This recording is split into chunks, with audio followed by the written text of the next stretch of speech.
Tommy Tallarico. Yay! Hey, get out of my way. I gotta see what Tony TGG's gonna say. It's time to listen to the Geek It Away. 'Cause there are so many geeky movies and TV shows. Maybe if we're lucky, we'll let the Tommy Tallarico. Hey, get out of my way. There's news and topics, so you might as well stay. It's time to listen to the Geek It Away. Sheesh. What's up, meatbags? It's the often imitated, never duplicated Tony TGG, and I'm joined by my lovely co-host, Blinded Braille, Gary, the obsessive compulsive gamer, and of course, Bamini TV, all the way from the land of teen crumpets. What's up, gentlemen? What's up? Been waiting for this for a long time. That's what she Not much, Tony. Joshua Perez, Review Tech USA wants to discuss what Retro Bro on stream right now. Oh no. Oh, shit. Oof. Don't do it, Retro Bro. It's a trap. Do it. Go for it. But we're not talking Amico. We're not talking Retro Bro or even Tommy Tallarico. No. We're talking Rippaverse. My volume's a bit low. What the fuck? What's going on here?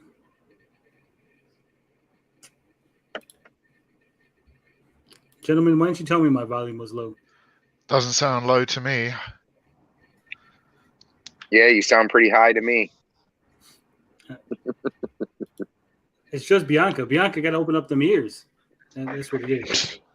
All right, so what we're going to do is we're going to go spoiler-free first because Bob insists on it. Bob's like, no. Puma Fist says I'm a bit low, too. Sounds fine to me. Mitty says volume's fine. Puma Fist says low. Luke says I sound like I got a frog in my throat. We were late. We were late because I took a bunch of pictures and I went to go to Discord. So I was going to upload them all up on Discord and then just, stream them that way. And unfortunately, on my phone, for some reason, Discord is not fucking connecting. It's connecting on the computer, but the phone just will not connect to fucking Discord. Boomer moment. It's not my fault. It's got the little thing going, connecting. So I guess I'll go one at a time and throw them in the fucking Twitter group. Because that's the only way we can do this. But of course, that will be when we go spoiler. Right now, we're going spoiler free. All right. So the spoiler free version of the Rippaverse comic is Avery Silman, former superhero, as we know, lives on a ranch, decided to build himself a ranch, getting away from the world. And then his sister calls him up and says, hey, some chick is missing. We need you to go get her. And then he's like, fuck, I don't want to do that shit. Like, it's not my job. And she's like, yeah, but mom will be probably mad if you don't go do that shit. He's like, yeah, fuck, mom's going to be mad at me. I better go do that shit. Then he goes, does that shit. How old is ISOM in the comic? Doesn't say.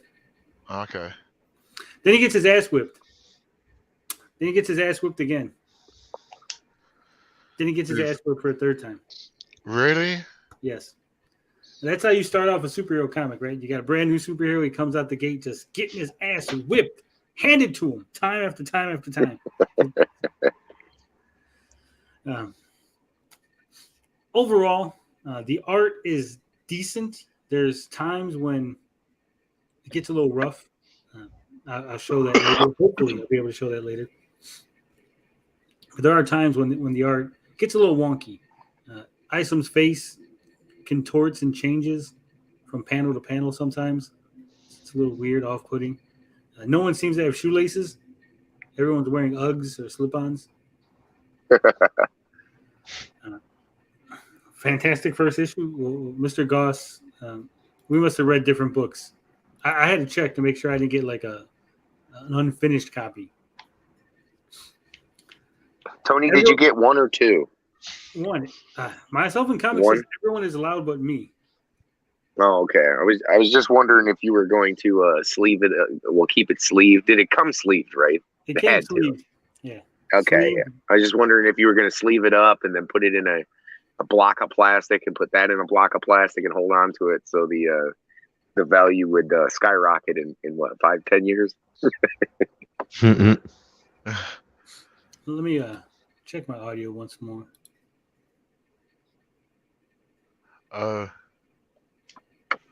Maybe we're all loud. Maybe that's the problem. Yeah, that's what she was saying. That we're all loud. To me, Somebody needs to check. A little bit. Go ahead, loud Bob. and distorted. All right, I put mine at 200%. Are we good? Yeah, I don't know how we're coming across YouTube, but right now everybody sounds good in here. Yeah, it sounds good back here. I don't know. Uggs, not drugs. Yeah. I figured Tony would buy a whole case of items. I got the cover B. Goss says, I'm craving anything different from the norm, but I really enjoyed the read. But that's the thing. It's not different from the norm. It's just more of the same. It's a superhero story. Lots of filler.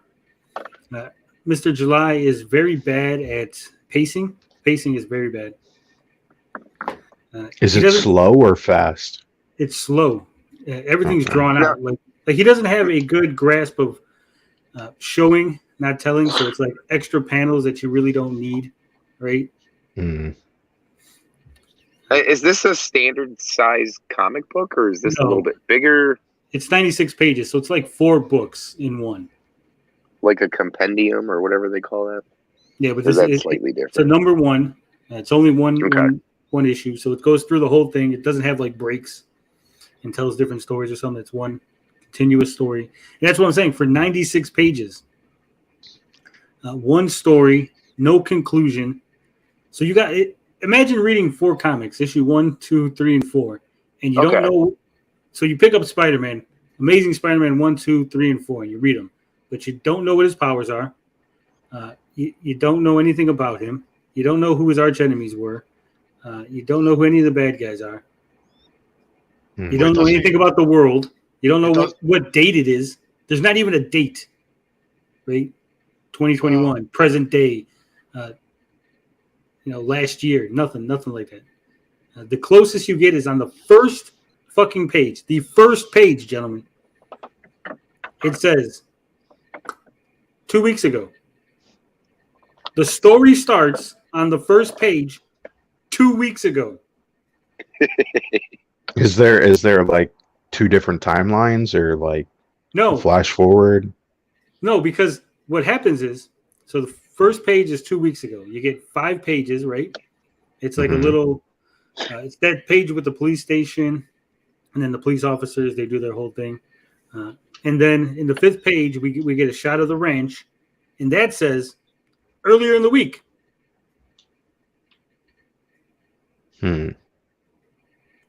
So we're 2 weeks ago, and then we go earlier in the week. Does it get to this week ever? No. Maybe the next, maybe in book 2, we'll finally get to present day. Puma Fist says Yaira looks like a fly girl from In Living Color in 1992. Yeah. So it's a 96-page story, and while we're talking about the time, is there any idea how long this story takes place? Like, is it like a week, 2 weeks, a month, a year? Well, for the 96 pages, it seems to take place over, I'd say, a day, maybe 2. It's hard to tell because he's on a ranch, right? It's supposed to be on the outskirts of the city.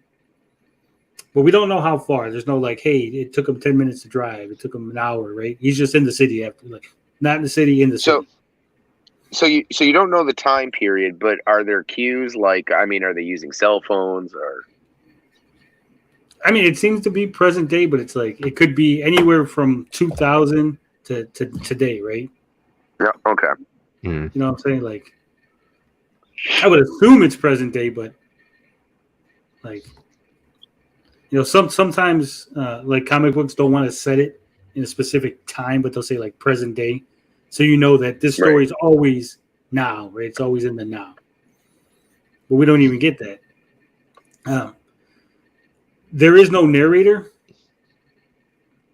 There is thoughts from ISOM, right? That's the narration. Except, now this is the weird thing, right? So all the pages have like a little yellow text box, or not all the pages, but there's a little yellow text box, and that's Avery thinking. And then one page he has thought balloons, just for one panel, one single. Thought balloons. That's kind of old school. The little like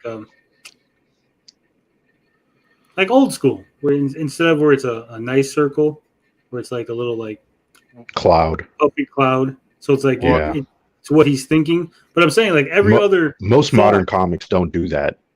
No, that's what I'm saying, because every other thought is told in the little like square narration box. Yeah, and then that one just pops up and it's like, so what was the other stuff, right? It's like, if that's how he thinks in the comic, then what are the other things? Is he telling somebody the story? Like, I don't know. Is there any indication or like a reason why they're? Nope. It just happens. It's just a thing that happens in the comic. And for like the 2 weeks ago, is there any indication of why that is? Like why it might be? The only indication I can get is so Yaira shows up, right? We get her name, it says plastered on the thing, Yaira. Don't know anything about her. Don't know who she is, what her powers are, what she can do, why she's there, what's going on. She's just whipping people's asses for some reason. The most we get is some dudes were following her, and then so she decided to start whipping their asses. I don't know if they're supposed to be like spies, if they were following her because they're like police officers, or they're following her because they're like criminals, or maybe they wanted to rape her. There's no indication. They're just there. She goes, "You think I didn't see you guys following me?" And then she's whipping their ass. We get in mid-ass whipping. Right. So I have no idea. And so is there any indication of what kind of superpowers any of the characters have? There's apart from super strength. There's like little hints, right? But there's not real, like something solid that you could hold on to. Like, oh, this guy's big, so he's strong, right? Like, well, then ISOM's not big, but he's also strong. But he's also maybe got super healing, because he gets his ass, he fucking slams into a car, right? Yeah. And then he just kind of walks it off. He take him to the hospital, and he just walks it off. Because fuck it, why not? Well, do you think that's a response to like Mary Sue, Gary Sue? Because they like to obviously complain about stuff like that, and other reviews have mentioned that he's not a supposed Gary Sue. Yeah, I think that he went too far in the other direction, right? He was like, well, if he wins fights, then he's a Gary Stu, so I'll just have him lose. See, look, he's not a Gary Stu because he get his ass whooped. It's like, but he's supposed to be like the hero of the story. It's like, he runs into the chick, right? They do a lot of this, in bad movies where they're always talking about they are coming to get you, and that guy's got an agenda, and oh my god, I didn't know he was going to be here, and you're like, people don't talk like that, right? Like what the fuck? Because he's looking for this chick. And he eventually bumps into her, like in the middle of the story, bumps into her. And he's like, Are you being held against your will? And she just runs away. Okay. So is it like that the superheroes or the superpowered people, like, is it more of an idea that what is considered a superpowered person is more grounded, like like what I'm trying to say is like just because someone's a superhero in this universe doesn't mean they've got like fantastical powers. It just means they're a bit stronger. Is there any flying characters? Yes, there's flying characters, there's aliens, there's magic, there's supernatural elements, there's demons, there's angels. Really? Yes, Bob, I would not lie to you. So it's kind of all over the place. It is. It's like I mean, I did not get the impression this was going to be a book with magic, demons, aliens, angels. I mean, that kind of. Well, I stuff mean, it interests kind of makes me. sense, though. I mean, if we're going off of Rippa's, symbolism. Right. Oh yeah, yeah. I mean, is that done in an interesting way, or like the angels and demons looking cool, or are they just standard? they're mentioned. I'm here now. Start over. We really didn't get into anything. We were having technical difficulties. They're dead, and we're kind of going spoiler free. I'm trying to upload these pictures. Upload it to Pirate Bay. Oh, oof. Should. So like I said, the basic premise is he's looking for this chick. His sister asked him to go find her. He eventually bumps into her. She doesn't really want nothing to do with him. She takes off. The bad guy, Darren, he insults ISOM, insults him, treats him like a punk, and that is the motivation for ISOM to get the girl back. He doesn't really want to rescue the girl anymore. He just wants to smack Darren in the face because Darren punked him in front of all the thugs. He literally says that in the comic. So that's his motivation. That he was disrespected, and that cannot stand. Sounds very Martin McFly. Sounds very Rippa. Now it's kind of like a window into his mind. Now you know why he's always fighting with people online. He's always fighting with nameless Twitter handles because they disrespected him, and that cannot stand. That is ISOM's motivation. By the end of the book, is it like a flaw though, or is it like taken just like serious? Well, he's thinking it to himself, so it's not like he's talking to anybody about this. He's just thinking to himself, "I need to fucking because this guy disrespected me," and he kind of admits that it's not a really good motivation, but he's like, "Fuck it, I'm gonna do it anyway," because the whole disrespect thing. We don't know why the chick is missing or why she isn't calling her family, or she's not obviously being held hostage because she's walking the street. She's just walking around. She has access to phones and stuff. She just decided she wasn't going to call her parents. The sister was supposedly offering her a job at some company with some boss that does stuff, and he's like a really powerful person that they kind of hint at, but they don't tell you who he is or why he's powerful or why Darren, who's also powerful and has like a criminal empire, might be afraid of this other guy because reasons. That's basically this book in a nutshell. Something will be introduced in a very vague manner, and then that's it. Like there's two characters that show up out of nowhere. Eyes start glowing. They start talking about being from another dimension and having plans and having to do their plans in a more subtle manner, and that they might buy a club or something so they could watch over people. And then they're literally gone. Never mentioned. Never named. You don't know who they are, why they're there. What about the three Kryptonians? The three Kryptonians, Alpha Core. They show up, have like a one-panel scuffle with Yaira, and then they fuck off for the rest of the book. Oof. Oh man! They literally, Yaira. The panel that you've seen of ISOM on the car. Yaira is the one who threw him into the car. And then it's just mentioned that Alpha Core dropped them off at the hospital, and then they just fucked off. Apparently, they work for the police. They're like superhero police, I guess. Super-powered police. Right. It's very vague. At one point, ISOM is fighting the heavy for Darren Fontaine, his like main heavy. and they start talking about what excerpts are. It's just like a weird conversation that they're having in the middle of whooping each other's ass. Like where they're discussing the philosophy of superpowered beings in the middle of this fight for some reason. Mm. And why the big guy feels that the term excerpt isn't good because it puts everybody in the same box. And some of us have different abilities than others. So we really shouldn't be under this umbrella term. Okay. So is that like their soups or like? I guess How that would they be their class- version of metahumans. Yeah. Okay. That's the excerpt is basically meta. Right. You know, to ape off of DC. When ISOM is in the hospital, they run some tests on him.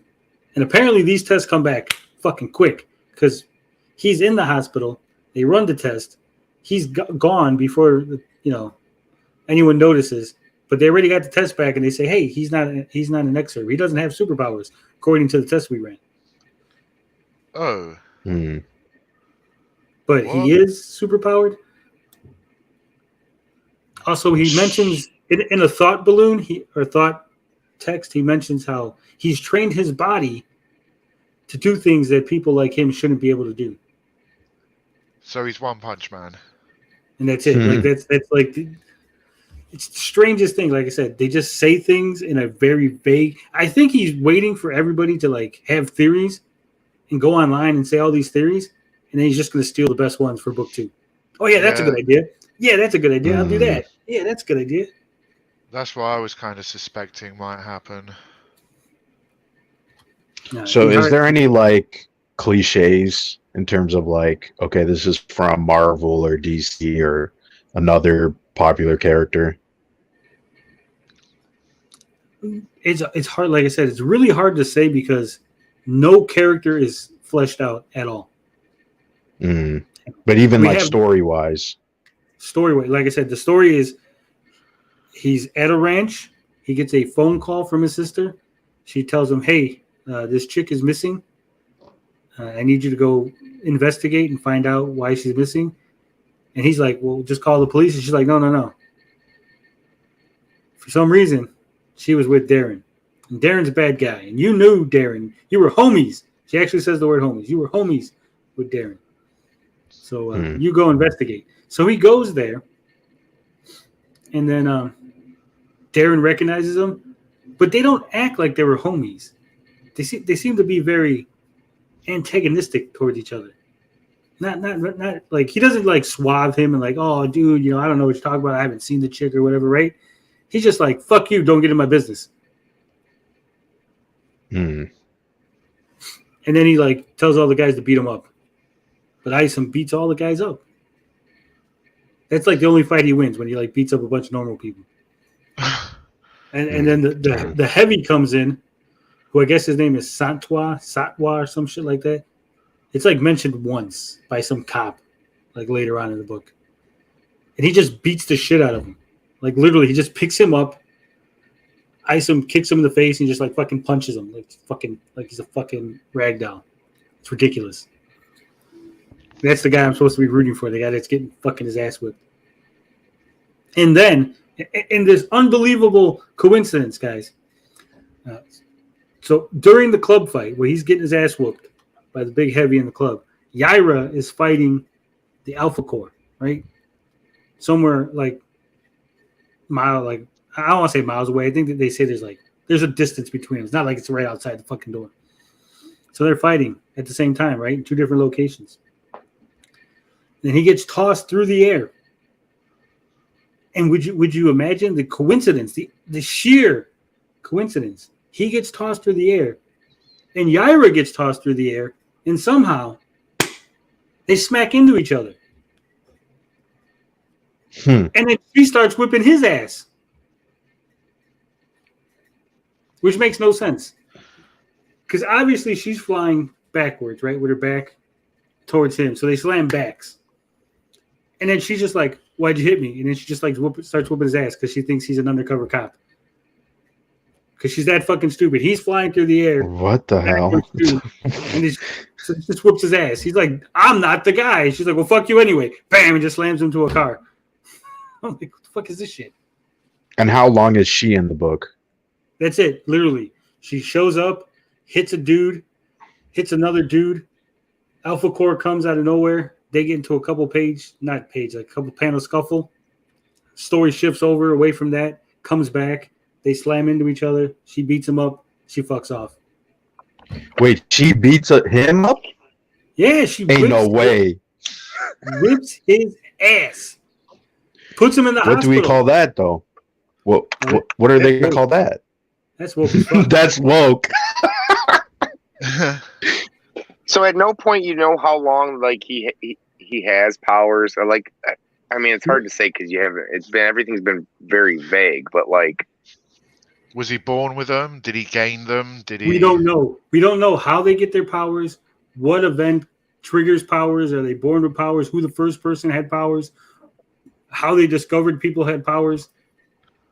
You know, who the main superhero? You don't even know like who the like Superman of the universe is, like who they're looking up to.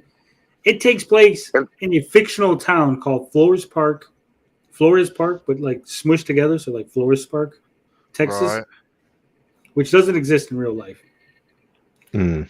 no, like all this is happening while he's like costumed up. No costume. He doesn't get a costume to the end of 96 Oh, page. okay. But that's the other thing, right? So he's going through all this. Apparently he was a superhero, right? We don't find this out. Like if you didn't know going in, if you just went in blind, right? You don't know that he used to be a superhero until at the very end when he's talking to the costume guy. Because apparently there's one costume maker who makes all the costumes for everybody. Demons, angels, interdimensional beings, people from another planet. He makes the costumes. It's like the Incredibles. Yeah. It's fucking Edna Mode from the Incredibles. Or She-Hulk, or the boys. Yeah. But so he puts on the costume, right? He's like, oh, it still fits. And in the conversation, the guy goes, well, do you want a helmet or something else, right? And he's like, no. So this implies that the costume never had a helmet or anything like that, or a mask or anything like that, right? So why wouldn't everyone just know? Yeah, who he is. Exactly. That's my point. That was exactly what I say. Darren doesn't know he has superpowers, or he acts like he doesn't know because he sends the regular guys to fight him first, right? And then he's like, well, fuck it. I'm going to send the big guy. I was like, shouldn't you have known he had superpowers? Because he's even like, well, when did you learn to do that? And I'm like, was he not a well-known superhero? Did he like superhero for a day? Like save one cat from a tree and then like called it quits? We don't even know why he called it quits. 96 pages. No origin, no flashback, no hint, not even a mystery of why he just quit. He just quit. We got his catchphrase, though. You want to hear his catchphrase? Yeah. Yeah. Fuck them hoe ass roads, man. That's what he says. He just goes right. He's like, fuck them hoe ass roads. I was confused, but I just went with it. Bruh. I just want to know because there's a it went from outline to print. Oh man. Oh, we must be. Oh shit! Sorry, MIDI.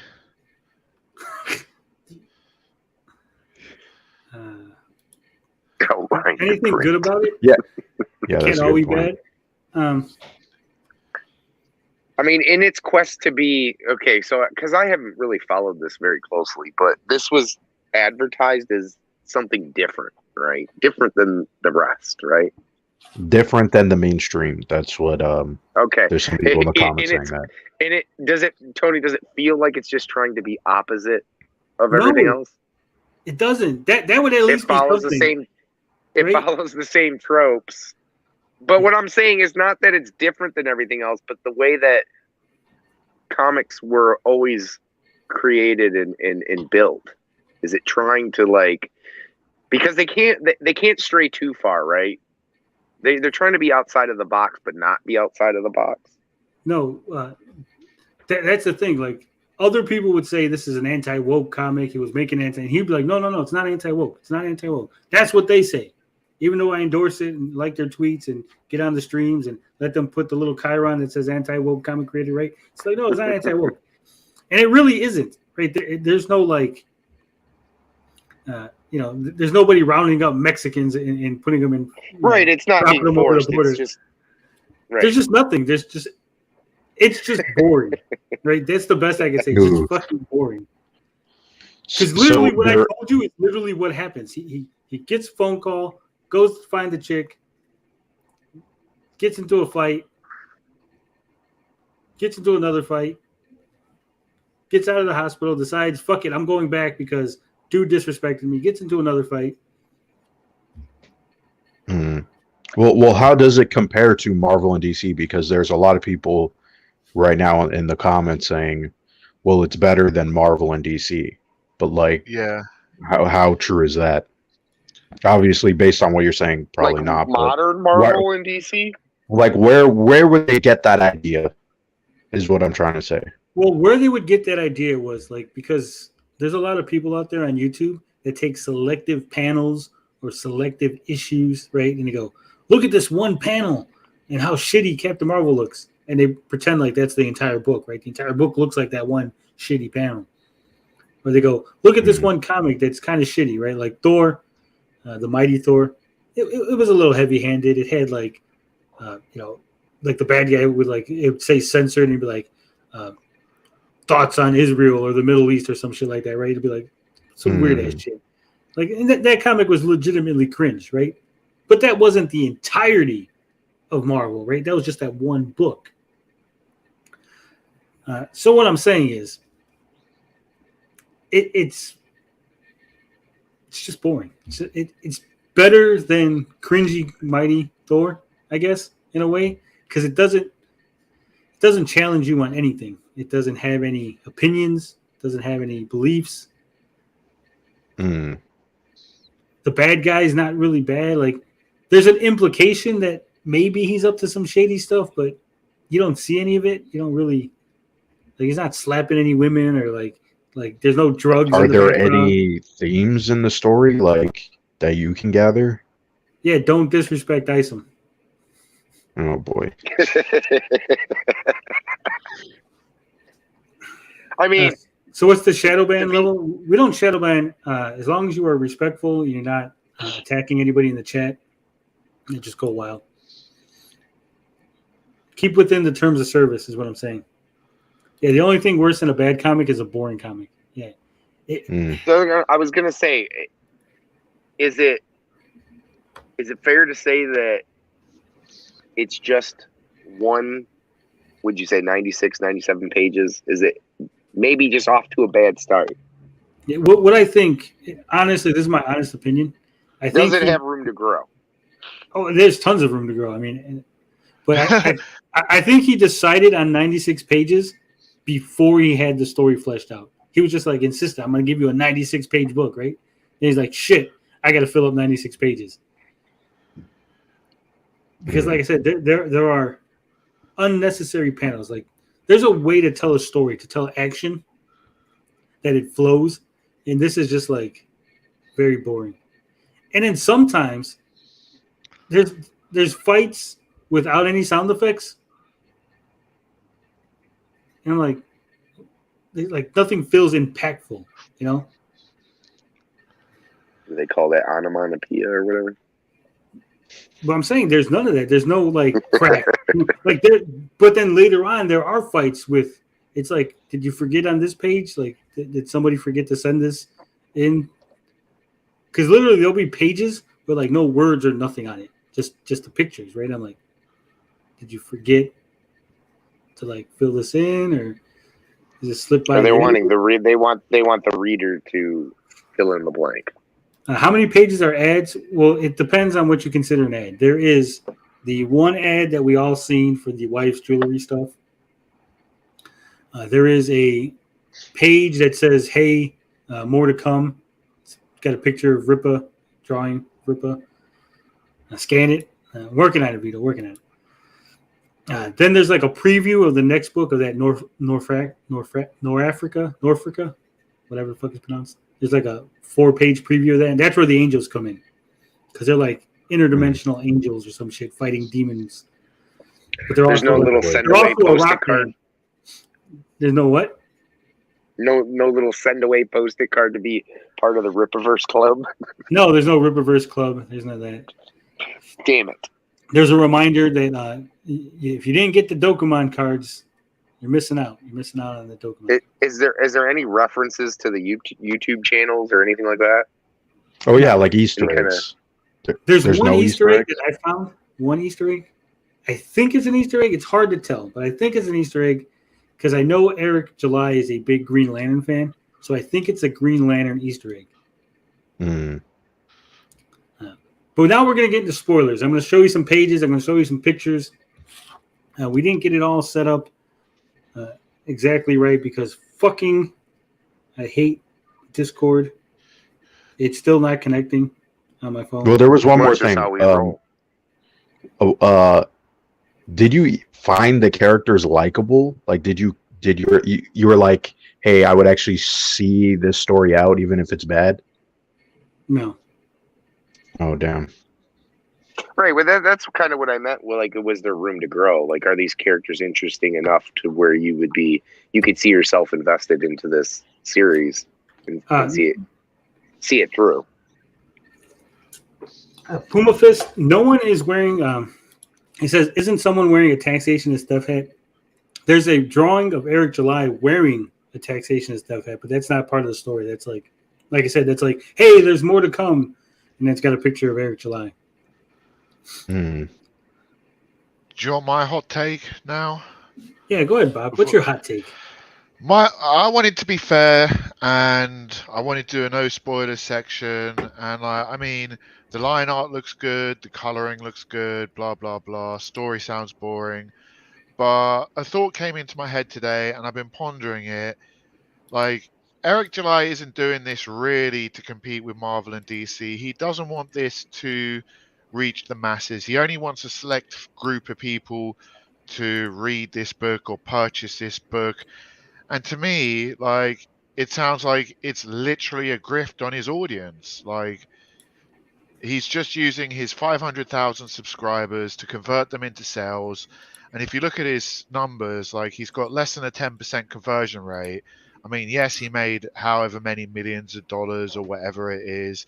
But to me, it just seems like not much effort's gone in, not much planning's gone in, not much character development's got in, not much interesting has happened in the story. There ain't really anything really captivating about it or intriguing or exciting. I mean, there's a lot of stuff alluded to and suggested which isn't shown but told. And to me, it just sounds like a cash grab for his audience because who else is buying it? Yeah. All right, so we're going to get into spoilers. I'm going to get into more in depth. I'm going to show some pictures so you guys can see what I'm talking about. So if you don't want to be spoiled, if you haven't been spoiled already, you can fuck off now.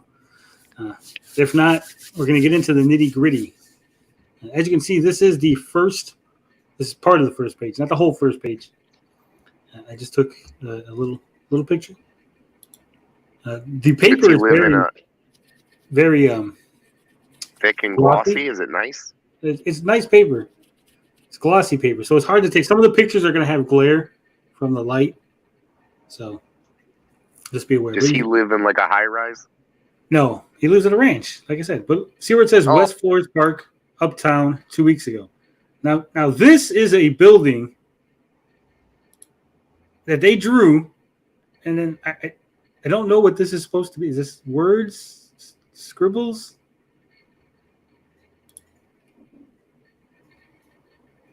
Shadow? Mm-hmm. Someone help me out here. Like, I think it is words. I thought it was words too, but I couldn't.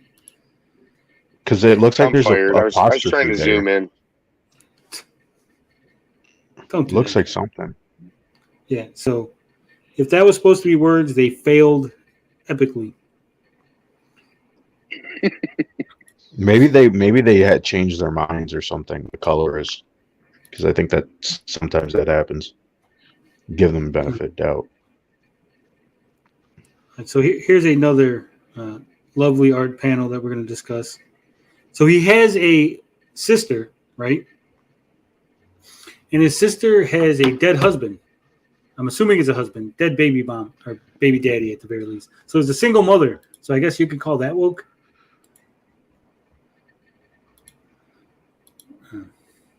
She's a strong, Possible. independent woman. She has a job, good career, single mom, taking care of her daughter.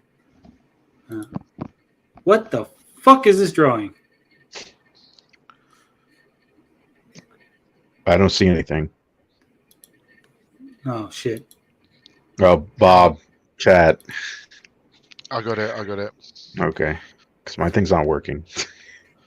Your thing's not working? No. It's like the art is decent in a lot of places, but then you have like a picture like this where there's like no detail on the face. It's just a round, like eyes. Very weird looking. There's a lot of text. Also, the little girl has figured out he has super strength because every time he comes over, she makes him pick her up. And she realizes everyone else who picks her up, their muscles strain, but his muscles aren't straining. She can feel that. So she knows he must have super strength. Yeah, there is a lot of word bubbles here. That's not even the whole page. No, it's not. Was his dialogue writing like good? Because usually when you see all those lines, I'm like, oh man. It's usually a telltale sign. In some places, it was a little. Everyone just speaks.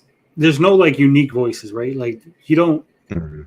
If I swapped like characters, you wouldn't be like, oh no, that's not that person talking, right? You can't pick out who is talking if I just showed you the text. If I said, oh, this is what's in the bubbles, you would have no idea which character that was because it just all sound the same. They're all written in the same voice, right? There's no like Distinction. Darren is supposed to be a gangster, right? There's no swagger to his talk. Yeah, I got what you're saying.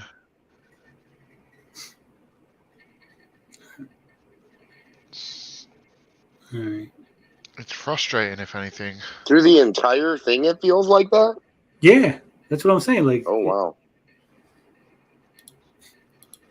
Yeah, they don't have any. It doesn't feel like they have any personality, so Or it just feels individually. like the same.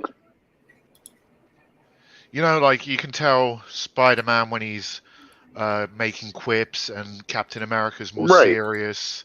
Nick Fury is like Nick Fury. yeah, but there's also like little things like dialect, word choices. Yeah, Yes. the way Yeah. the way you just spell the words how the characters would say it as well. Sometimes phonetically. Yeah. Or some Right. characters just don't talk a lot.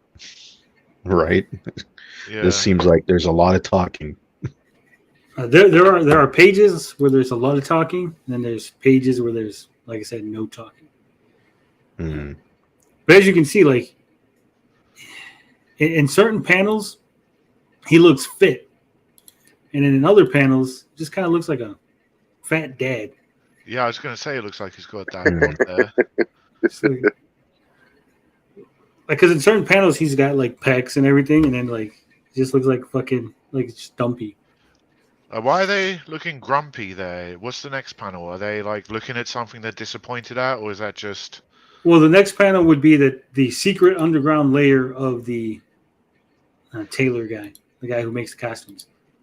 Well, that isn't the look I would have if I was looking at that. That'd be like if I was looking at someone I'm about to punch. That's from the end of the comic. That's towards the end of the comic. Right. Mm.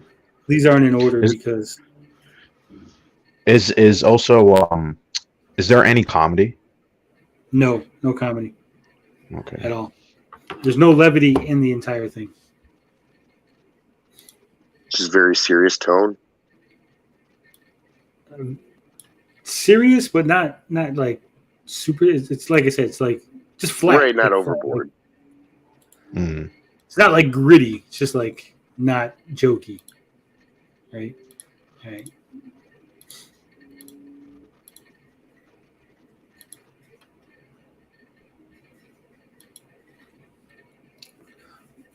like I said, if you see the way his face looks in this panel, it looks more round.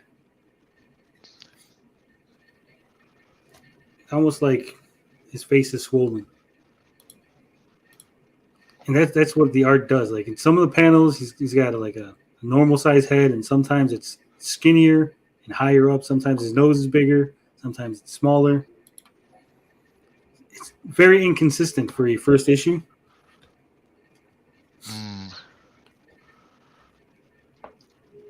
Because look at his face looks here, right? This is ISOM, okay? Make no mistake, this is ISOM. Right. And then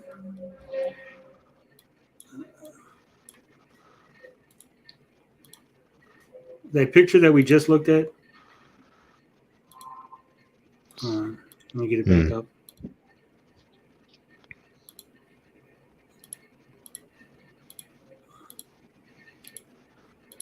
That is also ISOM. Well, his jawline's completely different. Right? That's what I'm saying. His jawline, even his hair is higher up in this picture. Can we have a look at the panel above after having a look at the panel below? I want to see Isom's face.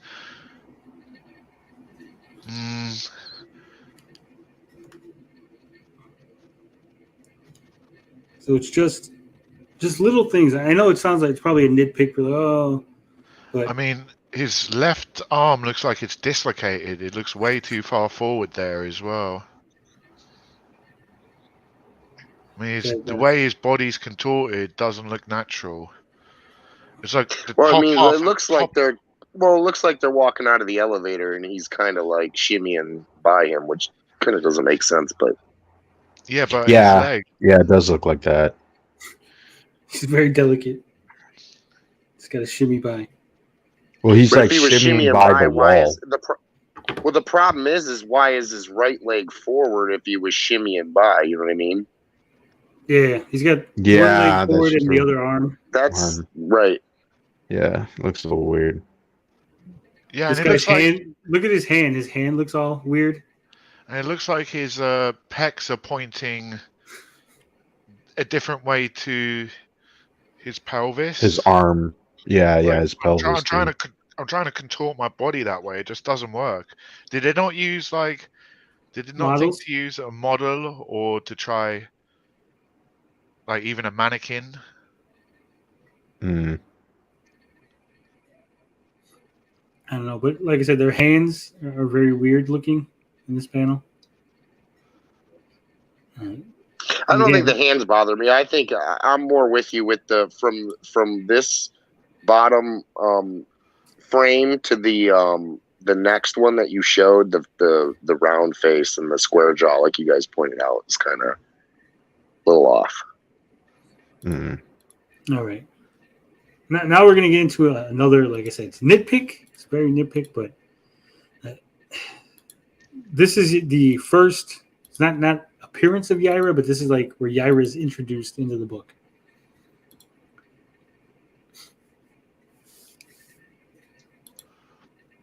Why is she using a water gun?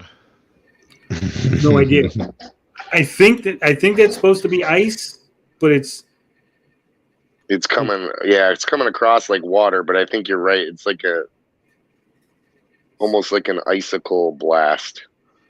But I don't know if it's a blast or if it's because this looks all big, right? Like if it was like a club, like almost like an ice club. But there's also no noise. If it was like if it was extended and coming down and like whacking them, hammer. Yeah, right. Because the blood is, I guess, coming this way. There's no lines to indicate he's falling back or he was pushed to the left or. Yeah, where is that blood coming from? Is it like from his nose? I think mouth? maybe from his mouth. But that's a lot of blood and a lot of. So. And I would have liked like a thump or a thuck or something like a noise to let you know there was an impact. Yeah, like a crack. No impact. All right. So that you see that, and then you get introduced fully to Yaira in the next panel. Don't. He's sneezing.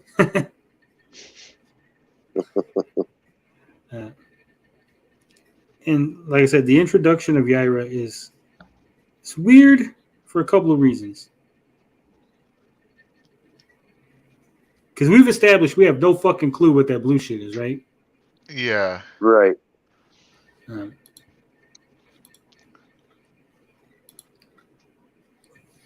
Fucking Twitter keeps popping me back all the way up.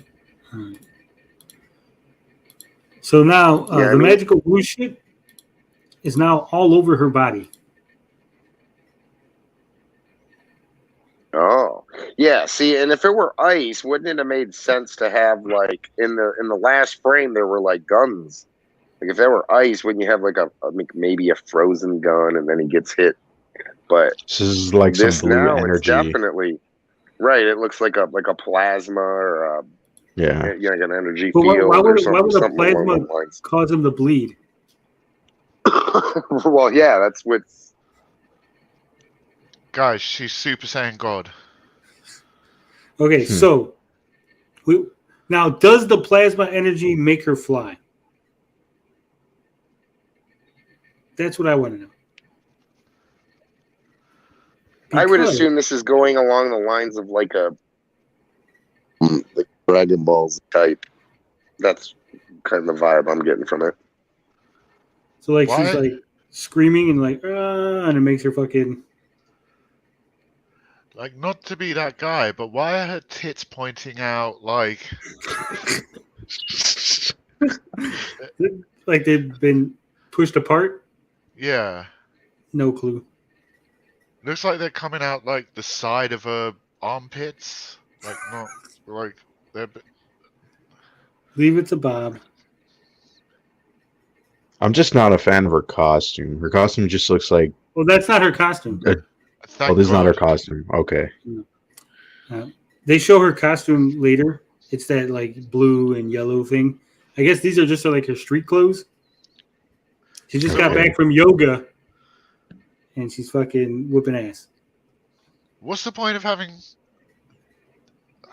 what I don't understand is, are superheroes in this world secretive about their identity? Is it common knowledge that Yaira is a superhero and people know she's a superhero and sometimes she's in a costume, sometimes she's not?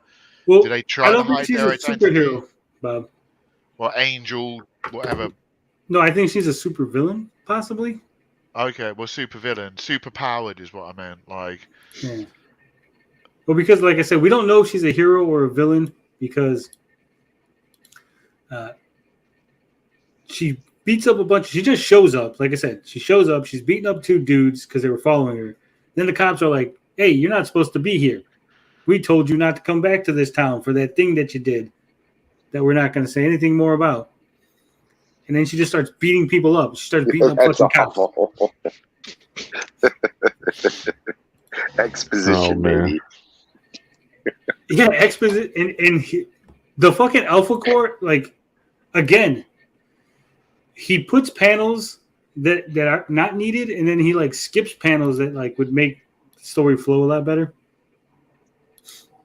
So this is the next panel, directly after the one we just saw. This is the next full page. I got the whole page this time, so you can see. All right. So Yaira is standing here. Her blue energy is gone now for some reason. Cops are shooting at her. This guy punches her. The helmeted Alpha Core guy punches her. Where did he come from? How did he fly up and sneak up on her? No fucking idea. Yeah, He like just showed instead of the cops, they should have put him in that little corner. So That would have made more sense. So then she does a flip. He's coming at her, flying at her. She kicks him. He just fucking runs into this kick. Again, no sound, no fucking impact. Then she's going to go after him. Again, the blue energy's gone. Don't know why. She has blue energy, but she's just fucking, instead of shooting him with blue energy, she's like, I'm fucking kick you. Gets caught with this little energy whip thing. Lasso of truth. Yeah. The lasso of truth here. She comes. I don't know if she's jumping or flying, but she comes at her, misses, completely fucking whiffs that shit. And then Yaira just fucking shoots her in the back. Again, no sound, no like energy noise. Just fucking shoots you.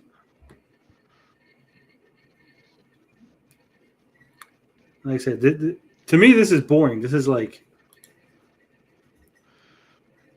I need sound effects. I need fucking Lost Gary again. Ankle snot. Like, there's not even an explanation of what this lasso is, what her powers are, what she can do. Is this a heat blast? Is this like cold fusion? Is it a solid, a liquid, a squalid? And the panel layout doesn't help either. A lot of the panels, we discussed this last time. Some of the pages have just the panels, but a lot of them have this where like the bottom panel or maybe the top panel is the entire page and then panels are slapped on top of it. Is there any variation to the panel layout than just, the 6 and the big one at the bottom? Or, yeah, sometimes there's 8. Sometimes the big one's on top. Is there anything dynamic? No. No. There's a couple of splash pages. They don't feel worth it. Like the splash pages are just really weird.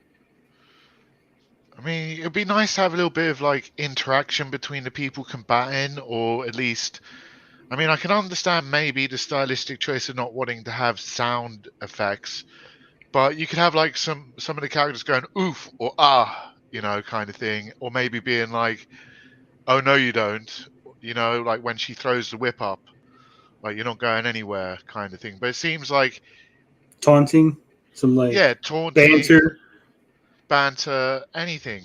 But it just seems like they didn't want to cover up any of the action with text for some reason. But that's just there. That's what I'm saying. Like, there's other fights where they have the sound effects. All right.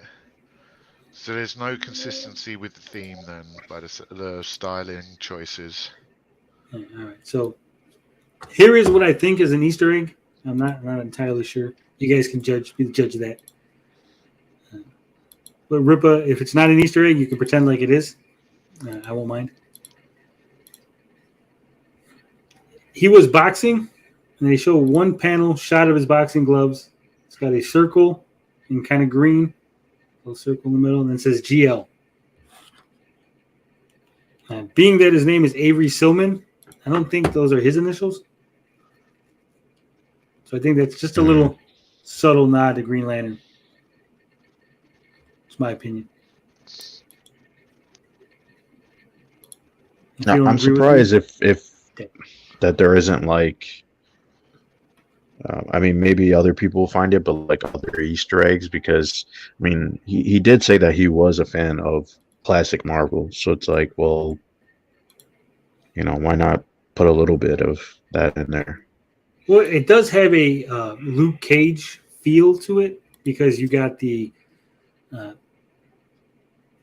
Silman, ISOM is kind of like Luke Cage. Darren Fontaine is kind of like Cottonmouth / Diamondback. There's not even dialogue when fighting, just silence. No, sometimes there's like way too much dialogue, and sometimes there's just none. Yeah, I would want to know what his influences were.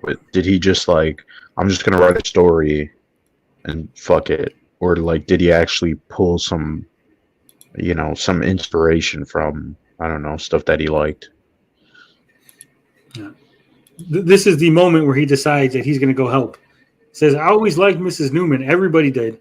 She never missed a day of service. If Mom found out I didn't help her, she'd kill me. That's it. That's the reason he decides. Not because there's a woman in trouble. Not because his sister asked him. Not because it's just the right fucking thing to do. No.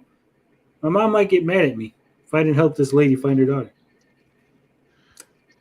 So, Wow, that's really heroic. I mean, that's our titular title character, right?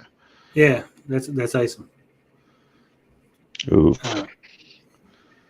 Like I said, the art in some of the, like that art looked good, right? That was like really decent looking, and then some of it is just meh. All right, so there's this move here, which maybe Blinded can explain to me what the fuck is going on in this panel that I'm gonna pull up. So this is ISOM fighting with this big heavy dude. He's the tough. He's the fucking bouncer for Club Merc. It's like MERQ. I don't know how to pronounce that. Is the name of the club he works at. But ISOM squared up. Screen. So we can see he's squared up here. And then in the next panel, he does some sort of twisty thing.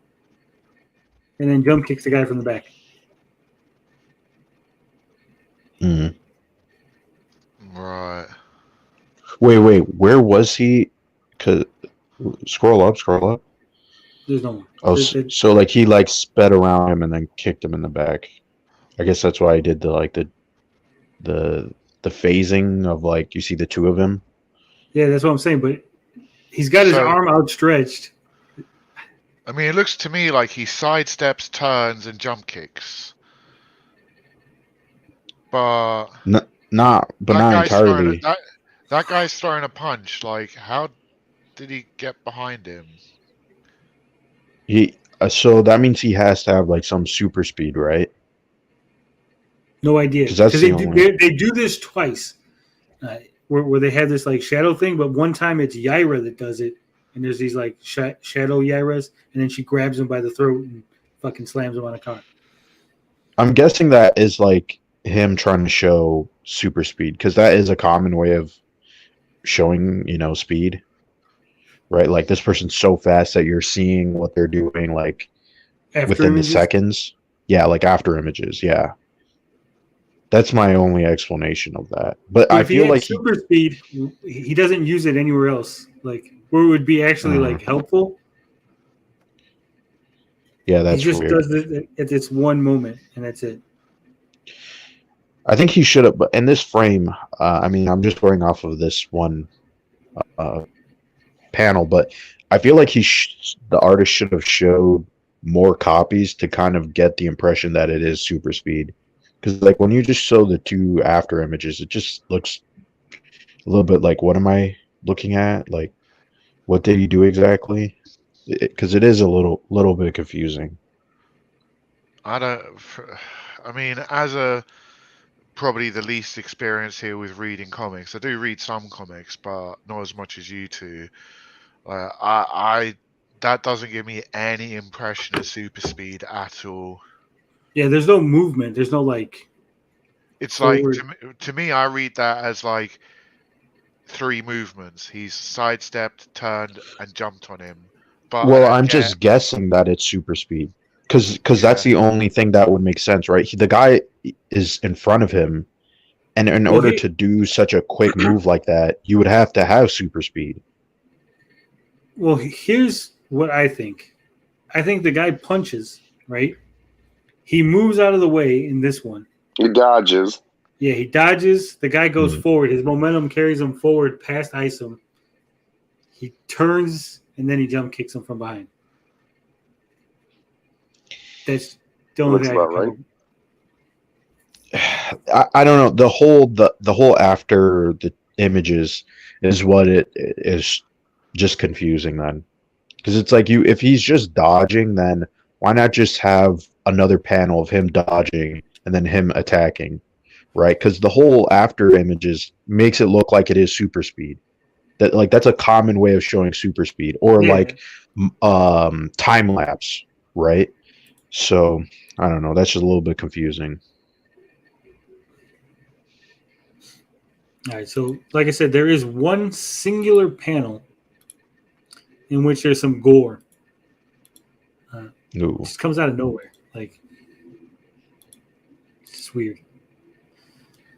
So we're gonna show So that. this is- show all blood cuts. So you would say that the book is not very like violent in terms of like it being like visceral.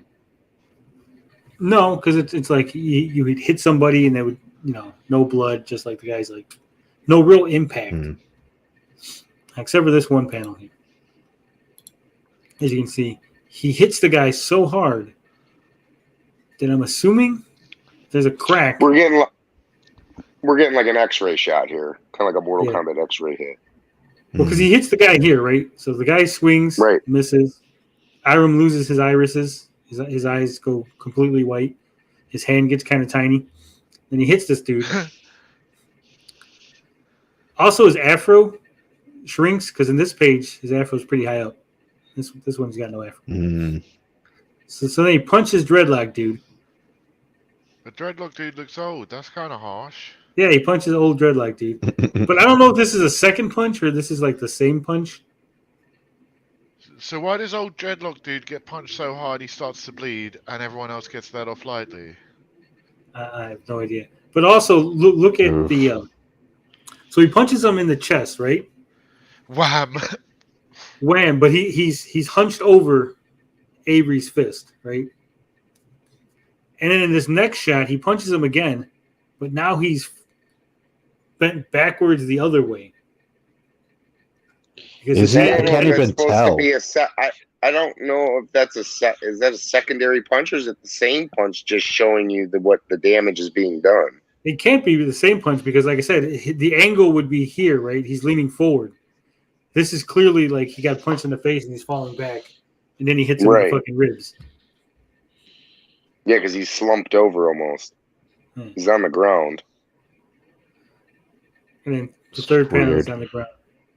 This dude, I don't know where he came from, but he was just around and he just fucking cracks him. Yeah. Just weird. There's also a panel where they're all around him, right? So all the guys are circled around him. And then in the next panel, it looks like they're running towards him. But they're literally like a foot away from him. Not even a foot, like 6 inches away. And in the next panel, suddenly they're like half a room away because they're running towards him. Mm. Almost like Nice. a classic movie blunder. Yeah. There's one. So he fights this guy outside, right? The big guy. He fights him outside. And he runs towards the wall, digs his feet into the wall, springs back off the wall, hits the big guy, and then pushes him through another wall that we've never seen before. Like the wall just exists out of nowhere. And I'm For going to show dramatic you. effect. Because they show him going into the club, right?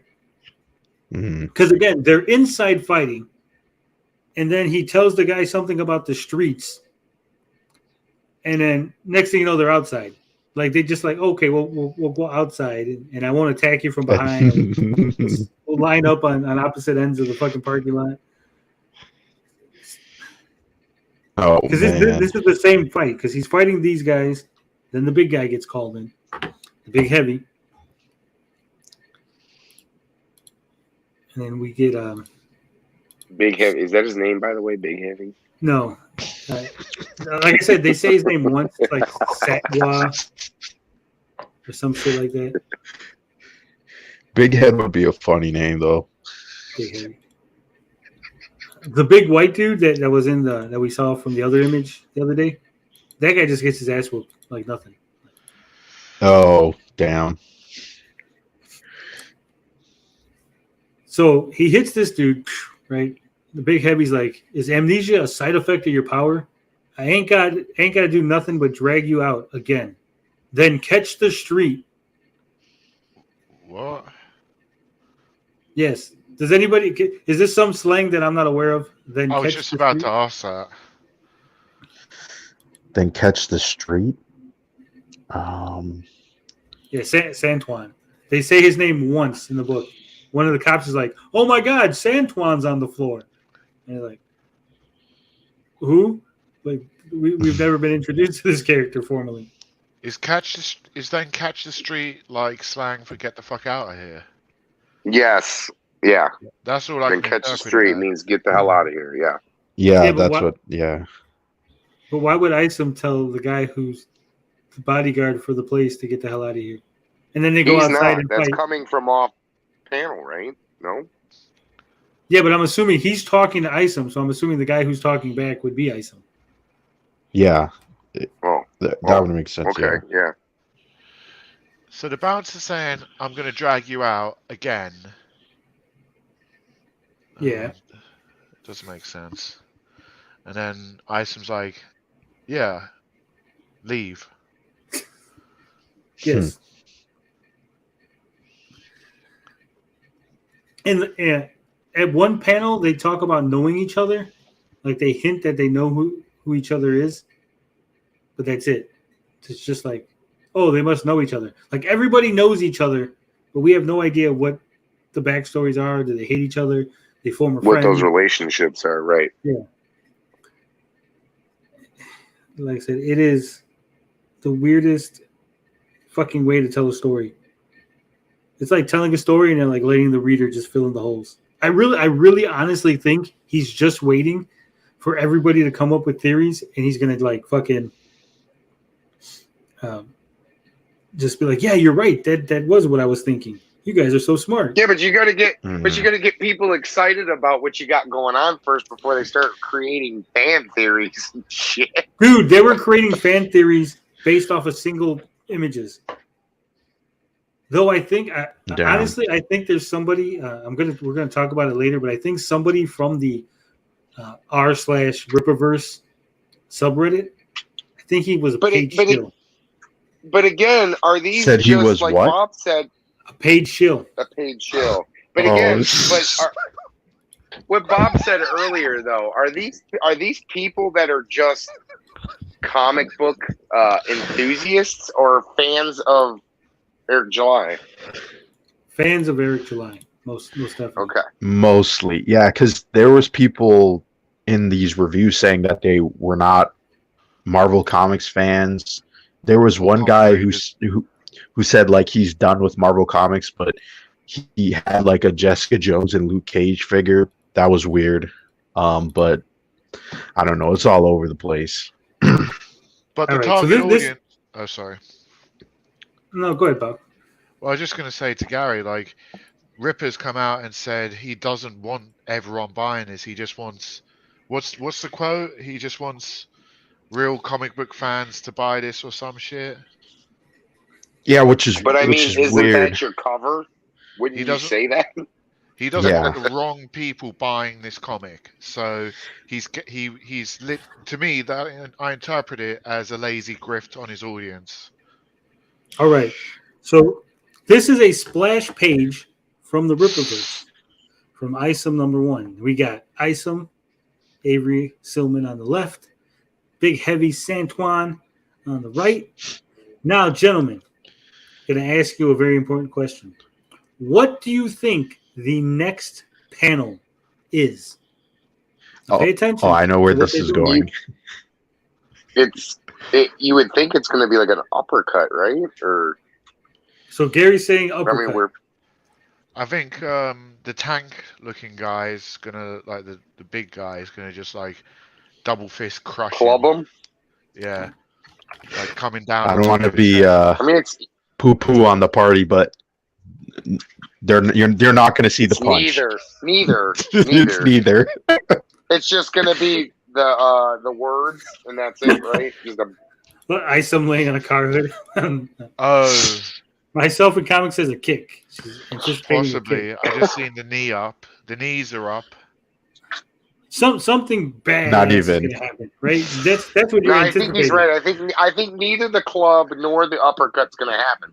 That's what you Before- would think is going to happen, but I think Blinded's right here. Before you He's switch off the wall. Before you switch pages, I just want to say, what a waste of a fucking splash page.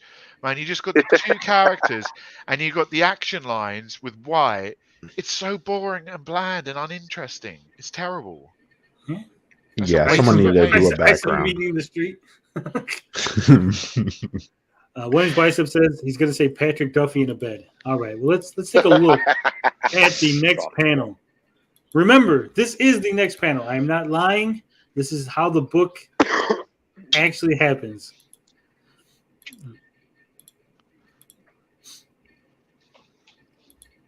That's it right there. The fuck? Yeah. So it's unresolved. So that whole page, And you can see that that is the same page because that's the other page. that they're moving back. So whatever They're happened, moving backwards. backwards from each other.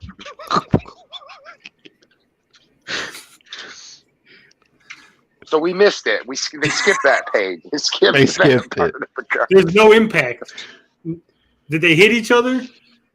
Did they both connect? They clashed. Clearly they right. Clearly they clashed. You don't see that in their. I got it. Their powers cancelled each other out and sent them flying backwards. Oh boy. The skirt. Their massive dongs hit each other, and they bounced off. Their knees connected. Both their knees look like Usually, they're about. usually to I touch. have that problem They didn't. myself. Their knees clashed, and then they went bouncing back. Who plotted this? Ray Charles? Exactly.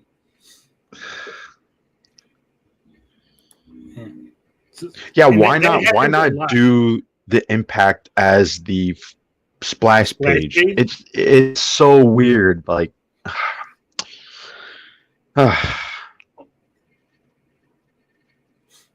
Because it's the different thing to do. Yes, Oh, man. exactly. As well. But it's not even satisfying. It's like that looked cool. Like, oh shit, they're gonna hit each other. You don't get no impact. What happened? And it makes no sense. Here's why it makes no fucking sense.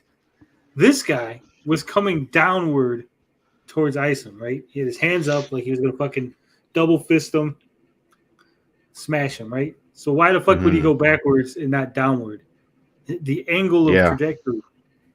Now ISOM was coming forward, so that would make sense that this guy would skid back. Unless he hit him and he bounced off, but also the momentum carried this guy backwards. well, someone would have had to get hit first, right? Wait, and why is Isom's left leg? Go zoom up. Look, there's two skid marks, but his right leg is straight down on the floor, and his left leg looks like it's raised up in the air, unless he's like kind of like Spider-Maning on the floor with the hand on the floor. Yeah, his hand has to be on the floor, right? Yeah, but it doesn't line Or up. is his knee kneeling to the point where his hand is like about to touch the ground? I think it's a 3/4 perspective.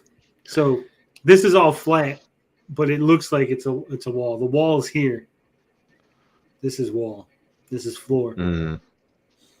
So, but it still wouldn't make no sense because if this is completely bent and touching the floor, then this wouldn't be able to be extended and touching the floor. And that. No, and it's a very wide stance to be in as well. That would hurt his crotch.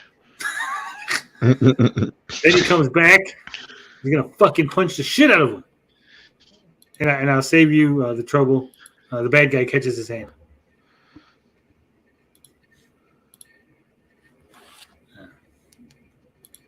There is a lot of setup where you're like, oh, this is gonna be something cool, and then it's not.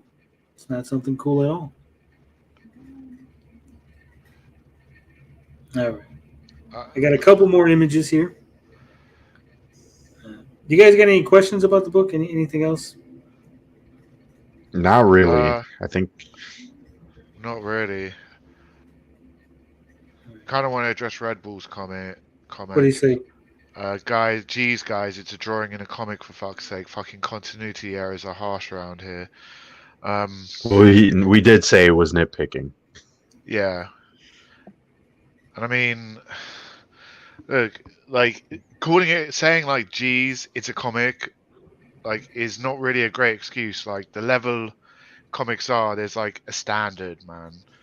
It's like going like, well, I mean, it's a cartoon, it can't be good. Like, just excuse it.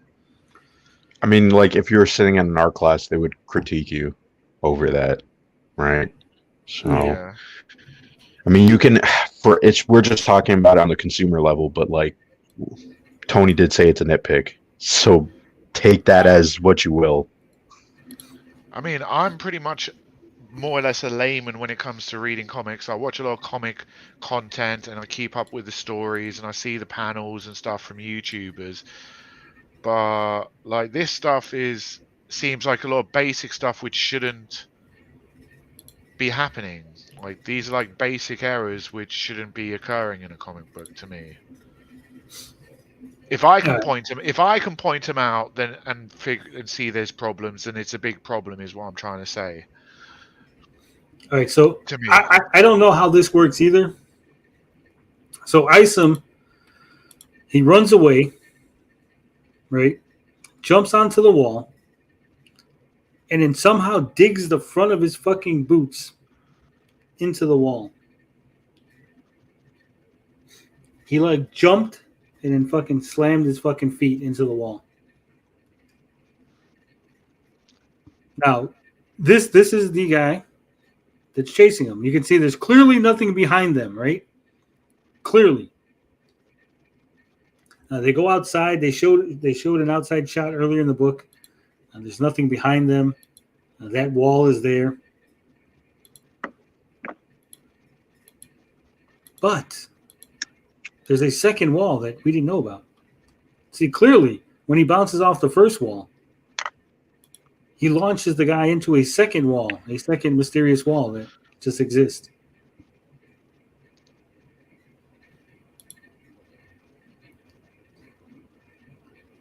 And now, again, which makes no sense to me, he's punching him as hard as he fucking can and doing no damage.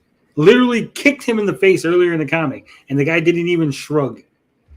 But somehow bouncing off the wall, pushing against the wall, and then tackling him, just fucking knocks him off his feet, slams him through another wall. Does he just like... It's kind of hard. It's kind of hard to see exactly with that glare, but... Yeah. Well, that's where the hole is. He literally pushed him through the wall.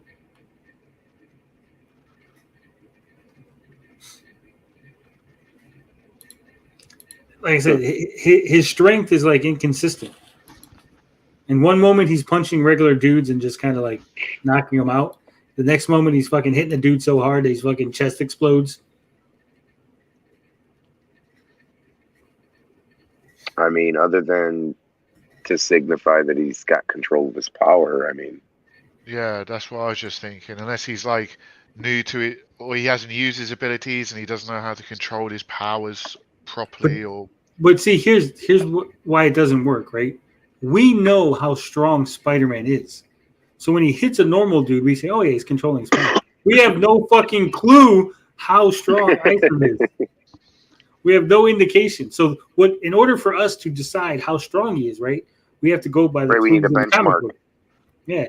And so he hits that dude so hard he fucking broke his ribs, right? He fucking cracked his fucking shit exploded on the inside. But then some other dudes just like he hits him and nothing happens.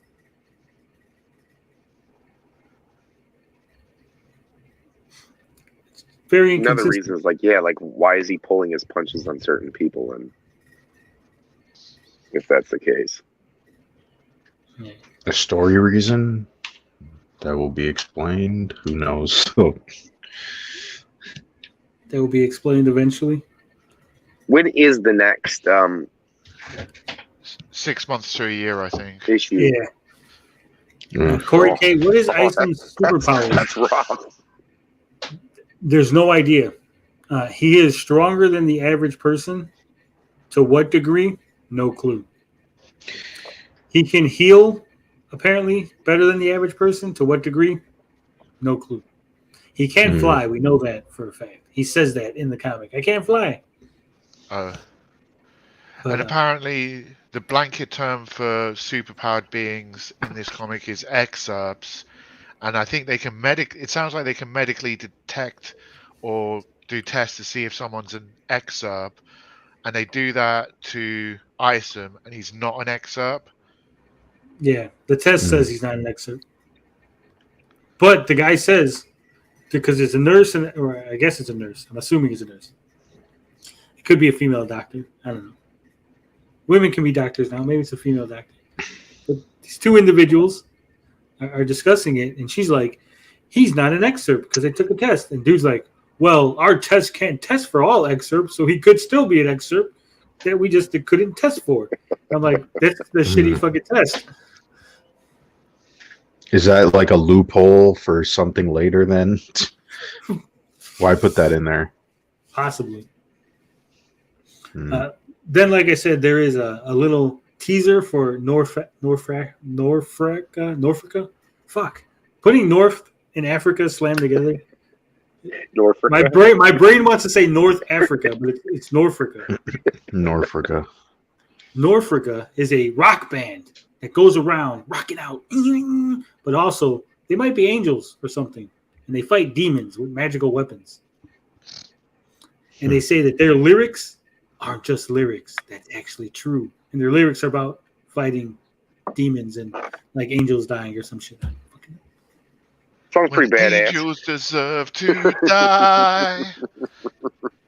And that's apparently the next book that's being worked on alongside ISOM #2.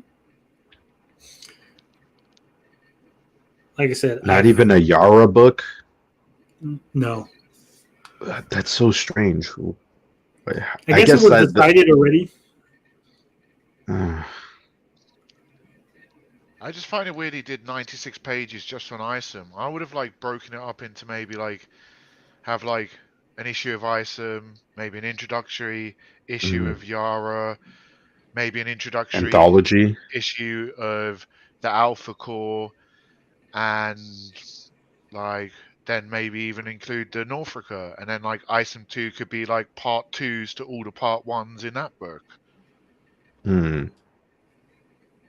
I mean, that would have been interesting. That would have been more like what Marvel started off. Yeah. Like Amazing Stories, Journey into Mystery. Quinn Lewis says, remember when a falling stone killed Captain Marvel in the Multiverse of Madness? I don't know. It was a pillar, Yeah. and I forget the context. But Captain Marvel is a normal person. Her. Yeah, she doesn't have like super healing or invulnerability. Yeah, like I'm sure if you somehow shot them in the head, they would die. So they're saving Yara for the interracial relationship with ISOM in #2. Yeah, I think she's going to come back in #2 and have a probably larger role because she's in town because the cops, the dialogue that was missing when they got scanned by the other people. Basically, the cops are like, oh, there's superpower beings in our city, and we have a lot of them, and they're helping us stop crime. And the captain's like, get the fuck out of here, you're pissing me off. And then some lady busts in, and she's like, she slams the door, and he's like, what are you slamming that door for? She's like, but you told me to keep this a secret. She's back. And that's it. So I'm assuming they're talking about Yara, because that was 2 weeks ago, but then Yara stuff was from the earlier in the week.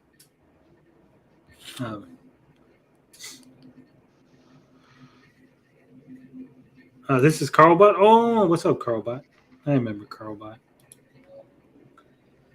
The hit was the name of the Norfolka band. Yeah. There was also another a panel for his regular band. I don't know if Norfolka is based on his band. So are we at the point where you give it a final verdict, Tony? Was it garbage? It's garbage. Oof. What are other people saying? Have you seen anything else? Read any other reviews? Are there people super excited? Yeah, they are. A lot of people seem to like this, apparently. Well, they're all fans of Eric July already, though. Yes. All the people buying it. Well, John De La Rose, remember we had Johnny D on here last week? Mm-hmm. He gave it an 8.5. What I want to know are what are the big players, the big comic creators and the big enthusiasts saying, not the fans. Yeah, I want to see what Comics Explained or Comic Historian would review this, or how they'd do it, but they're not going to. No. But here's the thing that I want to know is like all these people say, oh, like it's not going to be as good as Marvel and DC, and it's like, well, Marvel and DC put out a shit ton of comics, and I feel like majority of them are not going to be worth your time, right? Unless you really are a diehard for a certain character. So it's like, you know what I mean? I never really liked that criticism. It's like, well, yeah, there's going to be shit movies all the time, but you know, like there's only going to be like 1% of them that are going to be like Right, classics there's so and much amazing. produced. Yeah, so I don't know. I never really liked that criticism from any sort of camp.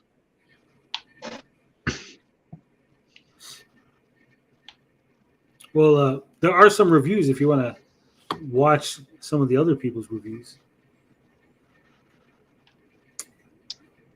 Yeah, they never really went. There wasn't much Also- criticism though. Also, apparently, there's a fan art contest, and I think it might be breaking YouTube's policies in terms of service. Oof, oh boy. Someone start the sirens. YouTube police are in the house. Incoming video. Whoop, whoop, whoop, whoop. So, here, let me pull it up. And because I'm pretty sure we're going to pull up. This is the official Young Rippa fan art contest.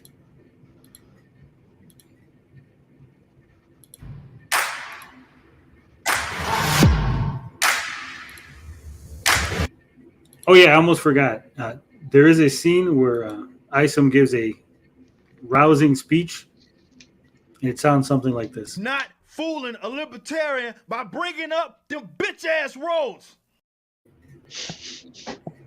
Damn roads. Fuck them hoe ass roads, man. I'm gonna get that on remix. Tommy and Miko working a song with "Fuck Them Hoe Ass Roads." As promised by our stretch goal, the Rippaverse fan art contest has officially launched. The rules are very simple. Come up with any type of art as long as it's yours and it's original, and your work is eligible for the contest. You can do artwork based on any of the Rippaverse characters that have been revealed. Once you're finished, visit rippaverse.com/fan art. Enter in your information, accept the terms, and upload the art file directly to us. You can post your work on social media, but make sure you submit it officially if you want to enter the contest. The Rippaverse team will approve and showcase the artwork that is for sure in the running to win. There will be a total of 3 winners. All 3 will receive signed copies of cover A and cover B, the concept art book, trading cards, and both posters. But the first place winner will receive an additional $1,000 paid commission for a future Rippaverse cover or pinup. Get your submissions in by 12 p.m. Central on October the 7th. Wait. Did he just say what I think he said? Well, $1,000 for the first place winner, paid commission. No, that's not what he said. You missed it. I think you missed what he said. With a chance? You say chance? No. Get your What was that? For cover or pinup. For future Rippaverse cover or pinup.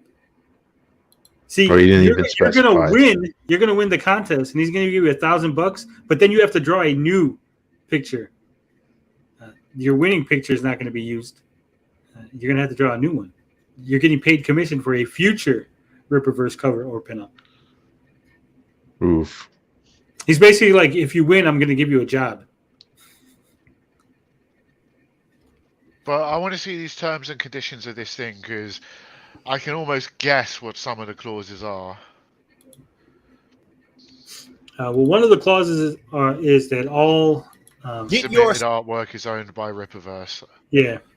Yeah, that's of course it is. Of course it fucking is. And I'm so, not like, sure. Is there definitely, like, I mean, could he, like, not have any winners if the art isn't good enough? Could he turn around and say, oh, all you guys' art was shit, I'm not winning, none of you win it. And then, like, he's got all these, like, art designs he could use because he owns them then. Yeah.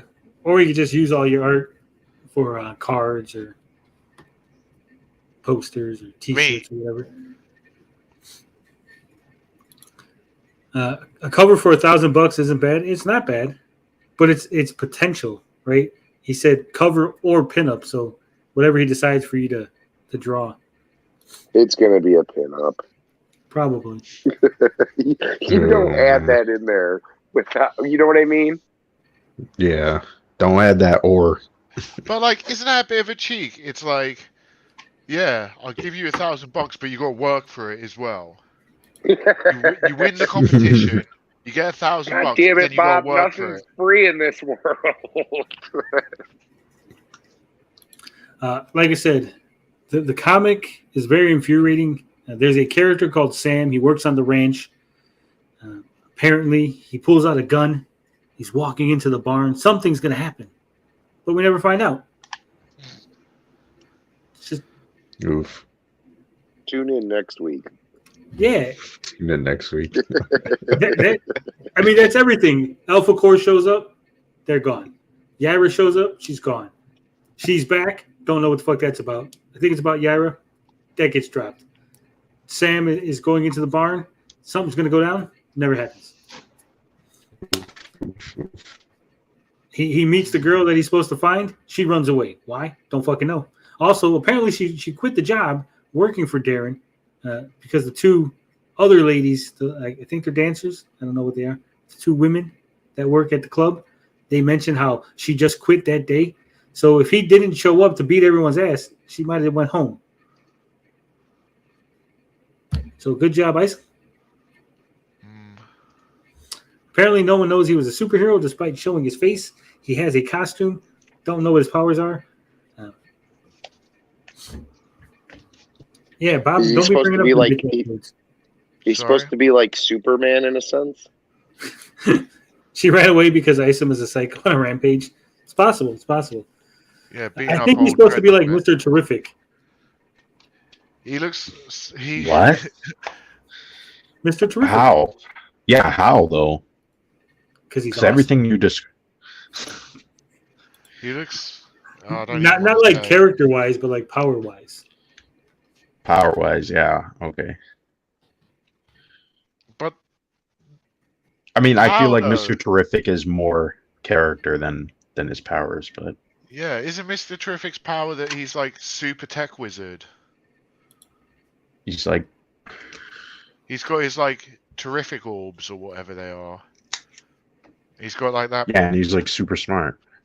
Yeah, and he's got that T which comes off his chest, which does all sorts of shit. I don't know. I always just associate that he's like the smartest person in DC. That's all I really care Yeah. to remember. I mean, to me, ISOM looks like a ripoff of Invincible. Yeah, could be invincible. Maybe I'm thinking of a different character. I don't know all the DC characters. Who in DC just like beats people up? Like that's his power. A bunch. A bunch of people. Solomon Grundy. Well, no, Yeah, but he's up like a villain. Luster Dog says he's making millions and you're getting 1,000 for a cover. I don't know if he's making millions. It's unconfirmed. Unconfirmed millions. All in all, I would say skip it. Skip this book. It's not worth the $35. Ooh. I would say it's like a 4.5 out of 10. Was there shipping with that, Tony? Yeah, there is shipping. It's like another fucking $10. Well, if you're spending about almost 50. Yeah. Ooh. Steep. Hey Tony, I And it's came here a not a little bit late. hardcover. No. Did you Ooh. tell them what I said about his wife's lifestyle ad? Yeah, apparently I've heard from Freight Train here that the word lifestyle is also code for swingers. Ooh, Oh my god. what? And I guess his wife has a lifestyle brand. I'm not saying anything other than what Freight Train said. Yeah, see, Finbar knows. Mr. Perfect superpower is that he's really terrific.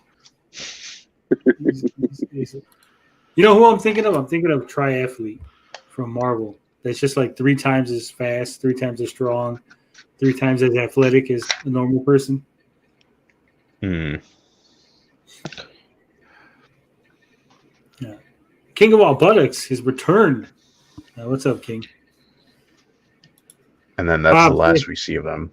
Say hello to the king. Hey, King of all buttocks, welcome, dude. How you doing, buddy?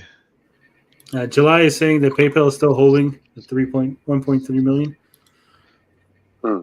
It might be. Well, But yeah, it has been interesting, boys. The old phone's dying. all right. Lots of luck to the Rippaverse going forward. Yeah, it's just too vague. Nothing's really going on. Not a lot of action. A lot of talking. A lot of talking without any exposition. That's the fucked up part because we don't know anything about anybody. Vague snippets. The sister has got a dead husband. We don't know how long he's dead. We don't know how he died. We don't know when he died. They got a daughter. The daughter's like 10. So we don't know if like he died a year ago, 2 years ago. What? She has a high-powered job. Where does she work? At a place. It's got a name. I forget what it is, but no idea what the fuck goes on there, what she does there, and why her boss is like considered a scary, powerful individual, and why she's working for such a person. It's like she's working for Lex Luthor, and she's cool with it, right? So, yeah, he's kind of an evil dude, but fuck it, right? It's a paycheck.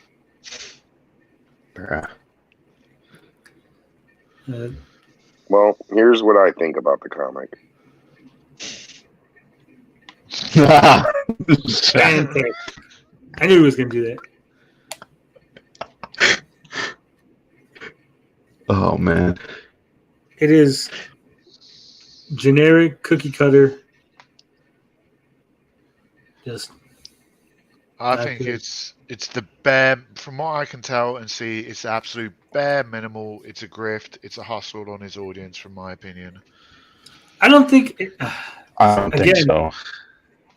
It might be a grift, but I also think he's just really bad. Like he wanted to do something, and you could see like hints of like where he went wrong, and like if he actually said, he seems like the kind of person that doesn't listen to fucking other people's opinions. Let's just get that out of the way. But if he did, people would be like, no, like, look, the pacing's bad here. Why are you starting it 2 weeks in the past? Just fucking start it, right? Mm-hmm. Because there's no reference, there's no time frame. You can't. The first panel can't be 2 weeks ago. You haven't had today yet. You got to have today first before you can have 2 weeks ago. Right? It's just like small little things. I don't even think it's that, personally. I think it's more of a case he invested $200K to get this made. I think it's more like he hired this person to do that. He's like, you do this, you do that. I'm doing this. This is what it is. And like people were just he like, wrote yep. it. Yeah, I know he wrote it, but I mean, how much of the art did he do? Did he do the lining? Did he None. do the coloring? He did none of the art. None. He didn't do that. Yeah. He just wrote it. He just wrote it. Did he do the? I'm assuming he did the layouts, or at least We don't know. Yeah, well, I'm assuming he did. There's no editor listed, so I don't know. That's what I'm saying. Like, I don't know if he just wrote the story. He's like, I don't know if he just gave them an outline and was like, here's the outline for my book, right? And they actually crafted the dialogue and the paneling and everything. Or if he was like super hands-on and was like, I want this shot, give me the fucking 2 guys coming at each other, then sliding away from each other. You know, I don't know how involved he was, how much creative freedom the artist had to just make the panels how he wanted. I think very. Well, I can't really say. I'm just assuming. Also, for being set in Texas, there was like no, like one Hispanic character in the whole fucking thing. Not even in the background. There was no like brown people anywhere. Very disappointing. So it's definitely not woke. Not woke. Well, one of the member of the Alpha Corps, the female member, she had a Hispanic name. So it's a little bit woke. Then, like I said, Yaira beat up the female beat up the dude. It's kind of woke. Yeah, that's definitely woke. she was also mad that two dudes were following her. You know, two dudes were catcalling her and following her. So she put the smackdown on them. Woke. No way. That's actually in there? No, I mean, she just says they were following her, but there's no elaboration. Like I said. Oh. Because I was about to say, weren't they complaining about She-Hulk and that cat calling? And oh boy. Yeah.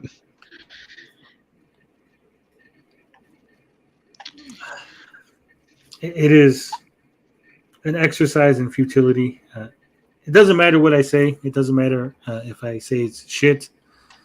The fans are going to buy it up anyway. The fans are going to love it. They're going to tell me it's the greatest book, that I just don't understand comics.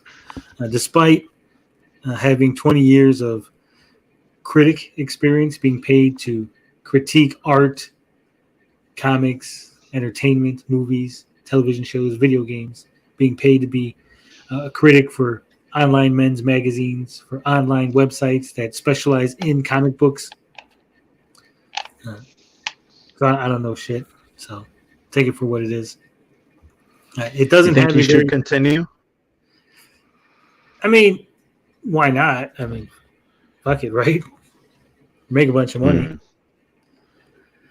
I think what he should do is definitely sit down with somebody who has more experience actually crafting a comic book. Not just an artist, right? But somebody who actually, like an editor. Like, find somebody who is an ex-editor or a current editor of comics. Sit down and be like, here's what I got, and tell me why it's shit so I can make it better. Because like I said, there's just like little things. And if you have never read a comic, you're not going to pick up on these things, right? You're not going to pick up on the lack of dynamic action. You're not going to pick up on why these panels are just bad and boring. Yeah. You're not going to pick up on why it's taking him 6 panels what he could have shown in 3 panels, or why he's showing things that he shouldn't be showing, and he's not showing things he should be showing, right? Yeah. I missed the start of your unbiased rating out of 10. 4.5. 4.5. Oof. Like I said, it's not bad, right? The art isn't shit. It's not laughably bad. It's not like ridiculously ham-fisted. It is passable art. It's not the greatest. In some spots, it's really good. Like, you'll see it and, oh, that's a really nice shot. And then in some spots, you're like, oh, that's fucking shit. Like, it almost feels like 2 people worked on it, right? The one guy got credit for doing the really nice ones, and then they had some dude doing like, all right, we need like 6 panels. Just throw some shit together. He has access to Chuck Dixon, yeah. There's no reason for this book to be this bad. We don't know when he got access to Chuck. This could have happened after he raised a bunch of money, and then Chuck's like, yeah, fuck it, I'm on board now, right? Yeah, that would make sense. So, because I know Chuck is writing his own book. And again, Rippa might be just the kind of person that has so much ego, and he wants to control everything, that he's like, I want this panel. Like, dude, that's not going to work. That, you should do it this way. And he's like, no. I don't pay you to think. I pay you to fucking draw the thing that I told you to draw, right? So, I'm just saying that could be a possibility. 56 says cover artist doing interior art is always no bueno. Yeah. Like I said, it's just like a lot of wonky things. Like some pictures are really good and detailed, and some are really lackluster. Sometimes his eyes look weird. Sometimes the hands are drawn weird. Shoes got no fucking laces. Yeah. Sometimes the background's detailed. Sometimes there's no fucking background. Sometimes the body's contorted in weird ways which don't make sense. Yeah, we got certain fights with no fucking action sounds. Certain fights got action sounds. Some fights are like in silence, and some fights are fucking shut up. Why are you discussing the philosophy of excerpts in the middle of your ass whooping contest, right? Like the big guy, you think, okay, big guy, he'd be dumb. No, he just sounds like a normal person. Like, he doesn't, like, again, no personality. No one has personality, right? Like, there's no accent. No one has like that. Okay, he's got like a thug accent, or you could tell that guy must have like had a rough upbringing because he's got like a gruff nature. Or he's saying words in a certain tone. You know how like in Marvel and DC, like sometimes like a character will have special font for their words. Yeah. None of that. No emphasis. No nothing. No. Not even a lot of slang. I think it's like homie. That whole thing about the street, getting on the street.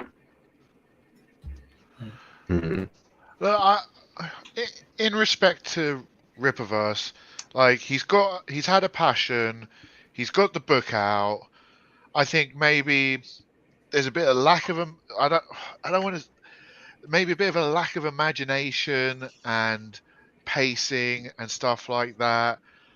Like I think like with some, like as you said, with some workshopping, this has potential. Like I mean, he's got a customer base. He's sold 40,000 packages. Work can be done. Things can be improved. It is the first issue. So, 4.5 is, let's put it realistically, 5 is in the middle and 4.5 is below middle.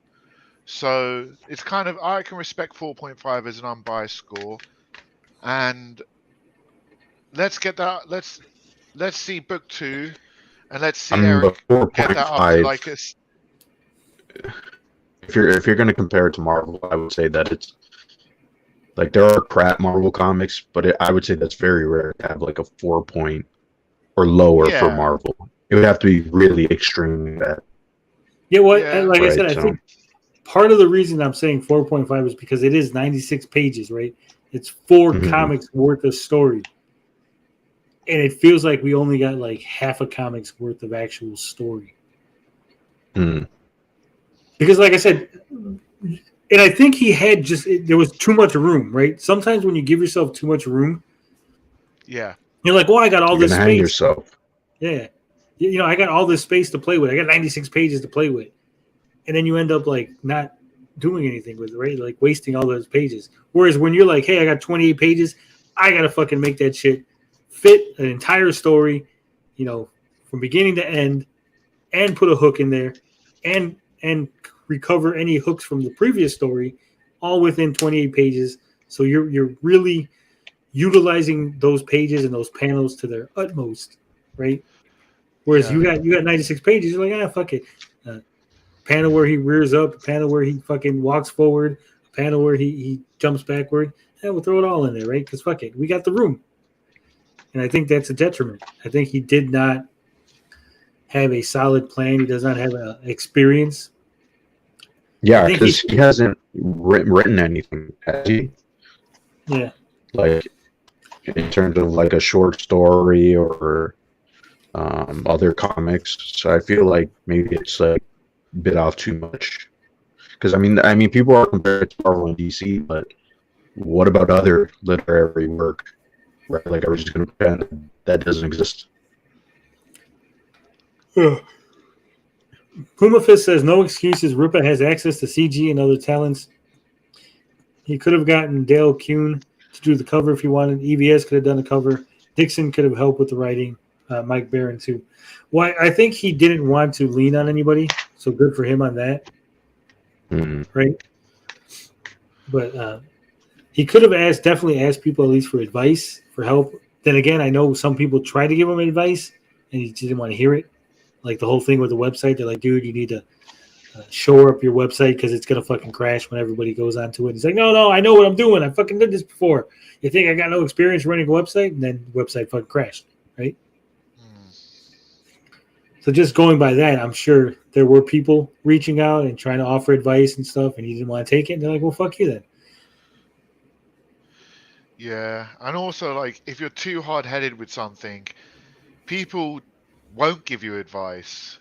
People will be like, if people see that you've got this, like, ego or attitude, people will just not give you advice.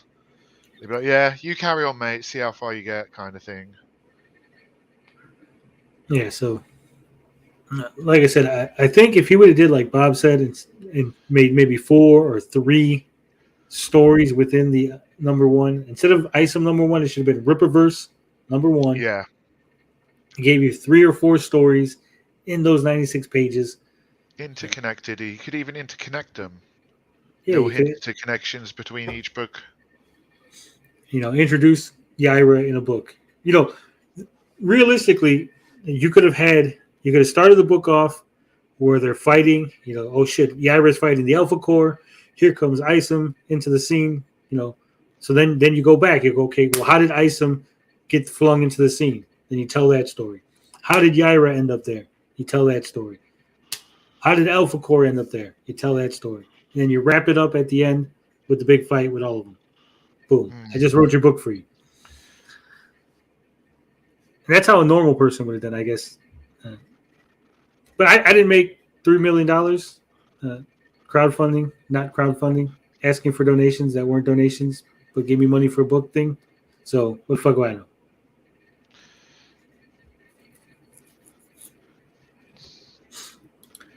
$96 pages to find out. So SOS Caribbean Borat? I think that's referring to Evil. Yeah. So like I said, if you're not a fan of Eric July, if you were just curious about the book, curious if you'd like it, I'd hold off. I'm sure there's going to be something where you can get book 1 and book 2 together. Brandon says the book wasn't about Yaira or the Alpha Core. Yeah, that's what we're complaining about. We're saying that's part of the problem. You just had characters show up. This isn't Marvel, right? If Captain America shows up, you know who Captain America is, right? If I made a new character, fucking Bob Man, and Bob Man's having a comic in the Marvel Universe, and Captain America shows up, I know who the fuck he is. I know his backstory. I know his motivation. I know why he's there. And then Deadpool shows up. I know who Deadpool is. I know his powers. I know why he's there. I know what's going on. I don't need setup. But when you have entirely new characters, completely new, everybody in the fucking universe, the entire universe itself is new. You kind of got to explain shit. And also, I don't know if you was here earlier, Brandon X, but you've come right at the end. Well, I don't know if this is the end, but you've come right at a point where we're speculating and making suggestions of what we would do different. What do you mean I don't know? I literally have the book at my house. I literally read it from cover to cover. I do know. I've read the book. It's not good. It's bad. Eric July is a great troll. He did 69 pages backwards. Possibly. How did Alpha Piss end up there? Alpha Core ended up there because they called them and they just showed up. And they even go, well, they're on their way. They should be here in a little while. And then dude's just there punching Yaira out of the air. We don't know how he got there. It's the weirdest. The book was so great. So great way to start your book. Keep the story on the main character. I don't know if this guy's a troll or if this guy, Let's Go Brandon, is being. It's the first book. It's great to put some characters just for the setup. The store, I gotta continue. You're doing with the whole universe. What you're doing don't make no sense. What you're saying don't make no sense. But like, look, if the first book is about the character, but there's no information about the character. We don't know the powers of ISOM. We don't know very little about him. Look. The book picks up in media res, right? We're in the middle of the ISOM story. We're not at the origin of ISOM. We're after ISOM has been a superhero and then retired and then built a ranch, and now he's fucking milking cows and fucking killing livestock. We don't know how old he is. We don't know what his education level is. We don't know what his upbringing was.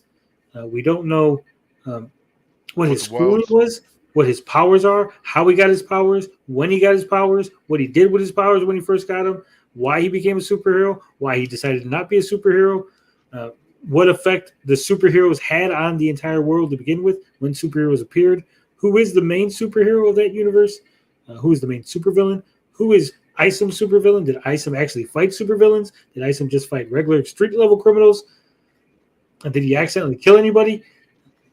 How did he train his powers? He said he trained. What does that do for his powers?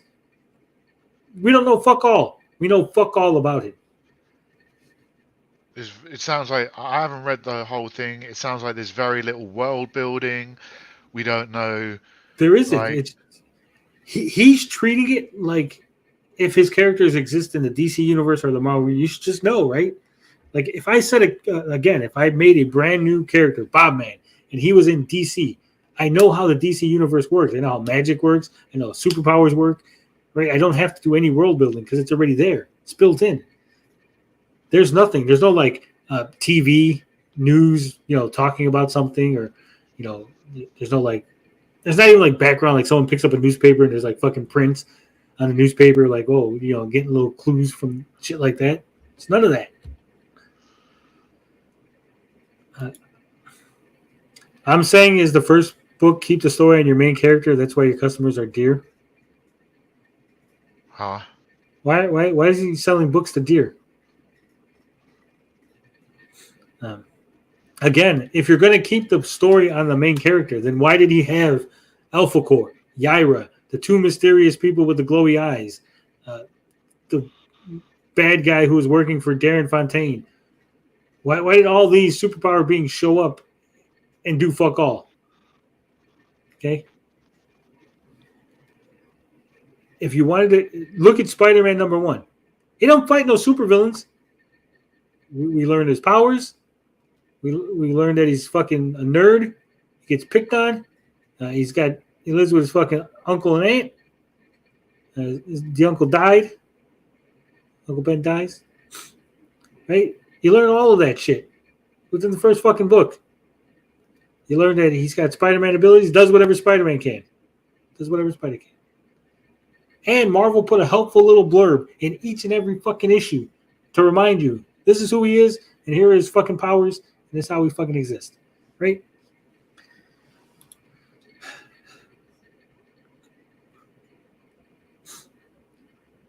It's the weirdest thing. No, I don't think that's Carl. The books start when he already had his powers. Yeah, I understand that. I'm not a fucking moron.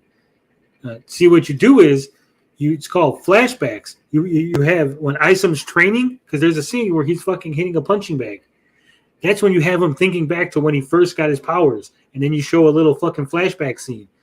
Where he's like, man, look how far I've fucking come. And then you see him like, in a flashback scene, not being able to like pick something up. And then you show him fucking lifting up the heavy weight at the ranch. It's called fucking world building. It's called fucking building up the character, creating fucking characterization. Not just he's a guy that exists that has fucking powers. He's the homeless dude down the street. Does it actually explain in the beginning of the book that he was a superhero and he retired? And yeah, right at the very end. At the very end, when he goes to get the suit. Wait, what? Well, you're saying the book start. Sorry, continue. I'm confused. The book starts. He's at the ranch. Okay. Yeah. We just know that he's training at the ranch. Okay. We don't have. If you didn't read the blurb on the website, if you didn't get any exposure to anything, right? You would just be like, okay, this guy's fucking working out at the fucking ranch. Sister calls him. He goes to fucking get the girl. Oh shit, he has superpowers. Blah blah blah blah. Gets his ass whipped. Fights. Gets his ass whipped. Comes back, whips some ass. Runs away from the cops. Hey, sis, dude's gonna be gunning for us now. Make sure you carry a gun everywhere you go because shit's hitting the fan. Then he just shows up to some dude's fucking place of business, like, hey, I need a suit. And he's like, oh, I'll give you your suit back. He gives him the suit back. Like, oh, you must have been a superhero. That was just a setup, but most of the story was on the main character. That's why you know nothing about the setup characters. They played a part that was there for until the story continued. You know nothing about the main character either. That's the problem.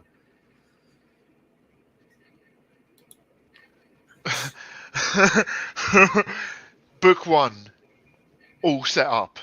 All set up. All set up, no substance, man. It was like 96 pages of being edged. We're not going to fucking let you bust. We're just going to keep fucking edging you. That's 90-page setup. So basically, you've just all been blue-balled into buying issue 2. Yeah. I mean, literally, you could have and I said this about like fucking Andor. Remember we were talking about Andor and I said you could cut out the first 2 episodes and pick up from episode 3 and you lose nothing virtually. That's the same way. You could have literally picked up from after he got beat up and was like, hey sis, shit hit the fan. Darren's gunning for us. I couldn't find the chick. I got to go get my super suit, right? You could have started the story from there, and that would have been a more interesting start because then you'd be like, oh shit, what happened? What hit the fan? What's going on? And then you get the little flashbacks, and you build forward. But this was there wasn't a lot of uses of literary devices. That's what it seems like. Right. Because those are, like I said, people who critique stuff are really good at critiquing, and they're really bad at fucking creating. Right? For the most part. It's not like a definite, but for the most part. And I think I have a feeling that part of the problem with this book was that Eric July has tore apart comic books so much that he's overly sensitive to things. And he's like, oh shit, I can't do that because that's bad. I said that was bad in the Batman issue, so I can't do that, right? If he wins a fight, then he's a fucking Gary Stu, so I can't have him win. So I guess I gotta have him get his ass whooped. If I tell too much, that's an exposition dump. So I can't tell you anything. I need a hook. Yeah, so that's the problem with online critique is that like a lot of it is not like they're not industry standard. You wouldn't learn that at a university, or you know if you're getting that feedback from someone who has made stories, right? So that's kind of the problem, right?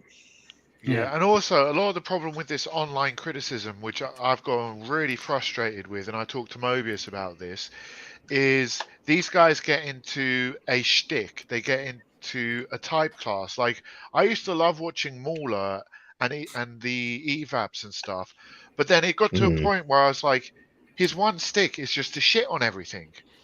He just shits and shits and shits on everything, and it gets boring and repetitive. I mean, I liked the, like, massively long, in-depth, scene-by-scene breakdown, but at the end of the day, it's just their style. Like the Critical Drinker as well, he's another one.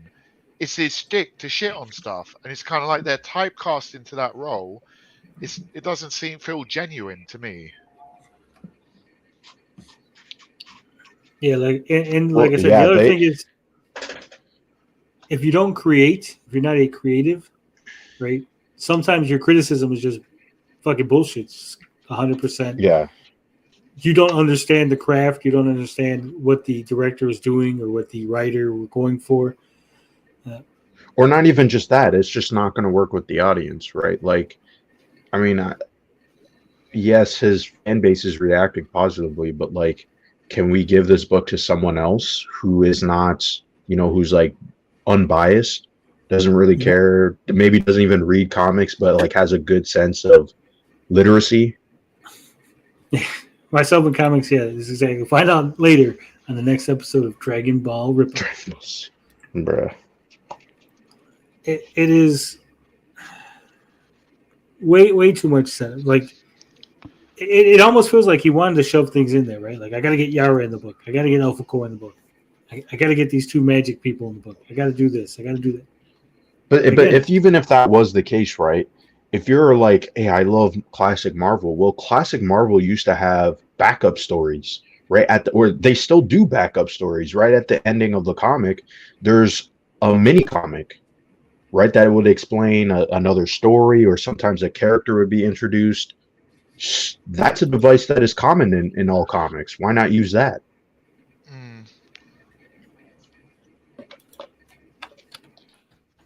Yeah, I don't know. Maybe he maybe he didn't have a plan. Maybe he just had a general outline. Again, what I'm saying here is dialogue falls flat. Everyone sounds the same. There's no unique voice. There's no unique style. He tries too hard to not. He's like avoiding tropes and then going hard against it. But that's like Puma Fist is saying he didn't read the hero's journey, but it actually feels like he did. And he's making a concerted effort to go against it. Right? It's not really a hero. See, He's got his own motivations. He's a libertarian hero. He's doing things for his own self-interest. He don't give a shit about heroism. He gives a shit about the guy disrespecting him. That's his motivation. And you're like, I don't relate to that, right? Like, I know I'm petty as fuck, but I don't think at the end of the day, I think if I had the ability to save some girl that is a family friend, that would be a stronger motivation than, hey, the bad guy kind of was a dick to me. Yeah, because that's more sympathetic. I mean, it's more heroic. Yeah, it's not very heroic. Like, oh, mom's gonna kill me if I don't do something. Yeah, it's like Saturday morning fucking cartoon. Uh-oh, mom's mad that we didn't rescue that girl. Well, did you ever get the impression that he is like a hero or an anti-hero? No. It's just I got the impression he's just a dude. He's just a dude. Like I said, he doesn't have any heroic leanings. He doesn't do anything. There's nothing to show, even in like, because there's no flashbacks. Again, there's no flashbacks. He doesn't really talk about the past, except for in that little bit at the end where he's like, yeah, I used to be a superhero. Named ISOM. You're right. How did you remember me? Oh, you remember me? Because no one else has ever returned a superhero costume to the superhero costume tailor guy, except for ISOM. So the dude remembered him. Brandon, I hate this narrative that we was hating on this book before it came out. We was critical on a few things, and one of my main things was there's nothing exciting to me or interesting or unique about the premise of the book to get me to buy it. And then I had issues with some of the art. I had some concerns about the story. Yeah. And it's just come what we've heard and discussed. I don't know if you was here earlier. We've went through questioning about the themes of the book, the characters. We've gone through the art. We've been trying to be as fair as possible. And again, they showed the bad guy, quote unquote, right? The quote unquote bad guy is Derek Fontaine, right? The guy that ISOM grew up with. The most that we got is that ISOM and him used to compete for spots on the freshman roster for football. ISOM didn't make the cut, and then ISOM just kind of gave up. He didn't try next year. Just fucking gave up trying to be a sports guy. And Derek was like, "You're a fucking pussy," basically. He's like, "You're a loser." But they're supposed to be homies, right? Like the sister was like, "You guys were homies." That's why she said, "Go talk to him." So they made it sound like they're friends, but then when they talk to each other, it sounds like they didn't like each other. And dude was like, "You were just a pussy in high school, and you're still a pussy." So I was a little confused. Avery Silman, a very silly man. That's a good one. It was right in front of us the whole time. I do understand, Brandon. I understand he has a universe. I get that. I am saying that what he has shown in the book does not fill me with a sense of awe and wonder. I'm not like, oh my God, this universe is awesome. He's not filled it. He's done no world building. Again, it's real easy to have a newspaper that has a headline, source of excerpts found, scientists discover X gene, right? Boom. You don't even have to say it. It's just on the fucking newspaper in the comic book. And then it's right there. There you go. That's fucking world building. Yeah, he walks by a store and you see like a fucking news reporter talking about excerpts saves fucking burning building or whatever, right? So you know that there's shit going on in the world. There's like no shit going on in the world. He lives at a ranch. Well, I mean, a lot of times people always say, I wouldn't call this like criticism, but it's usually just focus on the character. If you're doing one story, you know what I mean?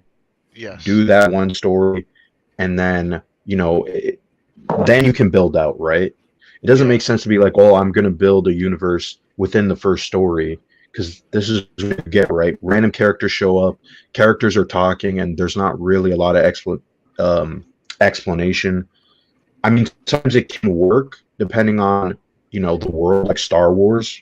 right? If you go back and watch the original Star Wars, they reference things that we have no clue what the hell's going on, right? But it works because that's how like making the world believable for that story. You have to have those silly dialogue moments or these random characters appear, right? But you don't. It's not random. It fits with the story that they're telling, right? Yara just randomly appearing is just random, right? Doesn't help the story. At least that's what it sounds like, right? So Yeah, well, imagine in Star Wars, right? Imagine you had Star Wars, and then when Luke shows up to the cantina, randomly Boba Fett comes in, and he's fighting with I can't think of another fucking Star Wars character. Han Solo. No, because Han Solo's in there. No, but he's like fighting with someone random. He's like fucking random at another just some random dude. They're just fighting, and then you're like, "Oh shit, he looks cool," and then he just fucks off. You never hear from him again for the rest of Star Wars. Like, what the fuck was that about? And then a little while later, they're going, and you see fucking Ahsoka just shows up, and she's lightsaber dueling someone. You're like, oh shit, this is okay. She's fucking gone. And then you see Darth Maul is there, and he's just like red eyes. He's like, I'm fucking back, and I'm gonna kill everybody. And then he just fucks off, and you never like, because that's literally what happens. Fucking dudes with glowing eyes. They're like in the club, like, yeah, we're gonna tear some shit up, and then nothing. Never fucking. And again, it feels like he's put all these little things in there so you guys can all come up with theories, and then he can just gather the best ideas and then put them in the next book.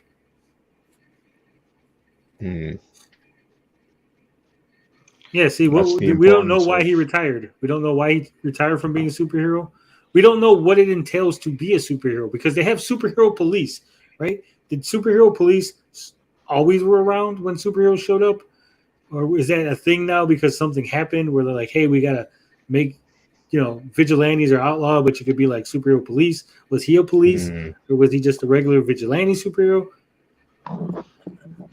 In my opinion, in a post My Hero Academia, Invincible, The Boys World, this is way subpar, man. Like the amount of world building those series do in like their first episodes. I haven't read all their comics or mangas, but in like their first episodes of the TV show or two, they establish so much world lore and world building that you get a gist of what's going on, what the stakes are, what the levels of powers are, what's going on in the world. In My Hero Academia, you find out rapidly that there's quirks, and it's very common for loads of people to have superpowers, and that Deku is the odd one out without powers. In The Boys, like it sets up like a similar world, and you got the motivation of Huey because his girlfriend gets splatted by A-Train. And then in Invincible, you get this whole subversion in the first episode with like you have these bad guys attacking the White House, and you've got the good guys, the team who are like basically like the Justice League or Avengers of that world coming in to save the day, and you get like an idea of all their powers and what they're capable of, and then you have a big twist at the end that the main super strong Omni-Man is actually the bad guy, and that's all done. Most of all of that is done in their first episode, and this is a 96-page book. Like, and you could have and 96 pages could be an entire arc.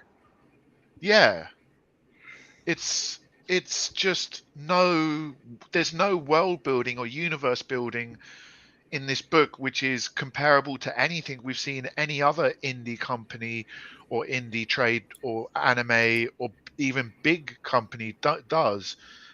Like, it's just a 4.5. Like, I agree. I think even giving it a 4.5 at this stage is generous from what I can gather. Yeah, I think Tommy O is right. Fan base can't hate a comic if they created it, right?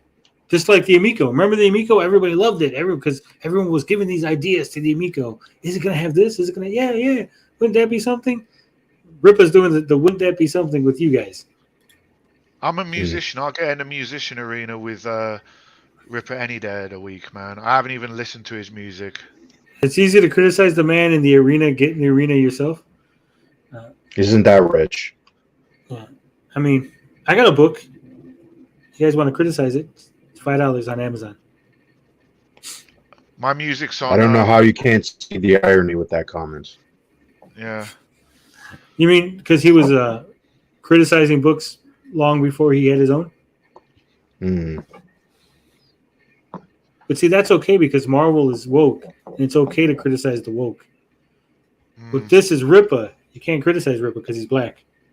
You can't criticize Ripper because he made so many millions But- on the book either. We're just jealous. Like, even though we criticize Marvel and DC and other companies, But they're criticizing Marvel and DC modern, right? Because they obviously still do like Marvel and DC. They just want it to what it originally was, right? So, again, that criticism doesn't really hold weight because you guys are obviously you want the standard of what was before, right? And that was like how many years ago, right? So this has been set before. This is not new. Well, I think a lot of the issues that these people have is that they're fucking idiots. Okay, because let's just call a spade a spade.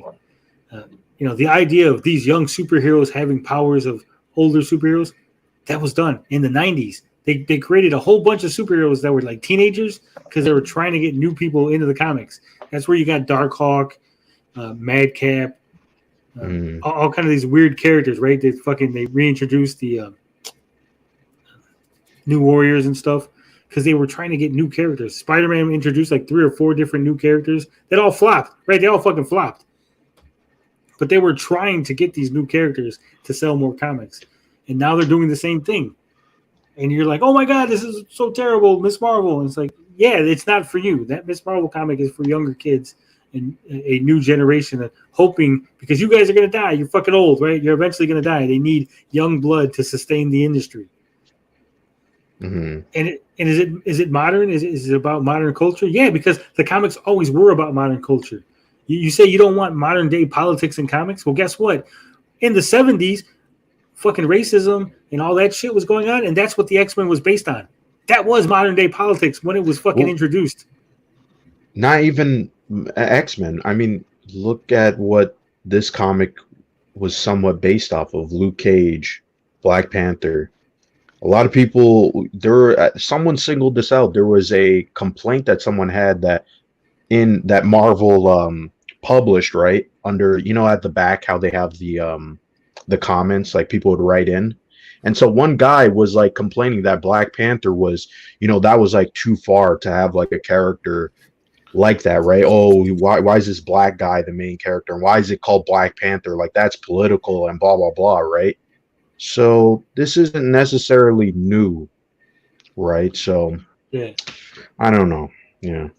Well, nearly every comic's got some sort of commentary, isn't it? Look at Iron Man. I'm pretty sure Stan Lee created Iron Man as a controversial character because he was a weapons dealer and very like business and capitalistic, which was kind of like against the kind of current theme, and he wanted to see if he could like make that character a hero. Yeah, well, yeah. And even up until like the start of the MCU, Iron Man was not a popular character, not to be funny. he was semi-popular. He had cartoons in the 70s. He was the main character in the Avengers cartoon in the like Force Works. He had a couple books. He was more B-list than A-list. Yeah. He was B, but he was like the best. He was they like had. high B. Yeah. Wizard of Oz. Everybody loves Wizard of Oz, right? Not everybody. I'm sure there's some people that hate Wizard of Oz because they fucking had terrible childhoods. But Wizard of Oz is a fucking great story, great book, fantastic, and that has politics in it. The whole thing of the yellow brick road, that's a gold brick road, and the slippers were silver slippers in the book. It was a commentary on our country's dependency on the gold and silver standard of the time. And this is why I say, well, that's why literacy, fucking education is important, because it seems like people didn't take it. You know what I mean? Like, yeah. What were you gonna say? I was gonna say, people, like you said, literacy is important. People need to realize you're all getting surface level. You're getting spoon-fed surface level bullshit, and you're acting like it's gospel, and it's fucking wrong. People who've read comics, who've read comics for 20, 30 years like me, and we realize this shit's been going on all the time, right? This politics, this wokeness, this whole left-leaning liberal agenda, whatever you want to fucking call it. This has always been. It's been baked into the comics. Most creatives, I hate to say this, but most creatives are left-leaning and liberal, right? Mhm. It's just kind of how it works out. But even not comics, but stories that are more right-leaning, they still use these devices. This is not just like, for one side. That's another point too. Man, we're getting all the corn today. The book that I got is it's not really a book. It's more of a bunch of blank pages that say placeholder page. It's an Amico book. The official Television Amico guidebook. It's on Amazon. It's $5. It's more of a tchotchke. It's more of a keepsake. It's not really a reading book, as Tommy O said. But I am working on an actual book.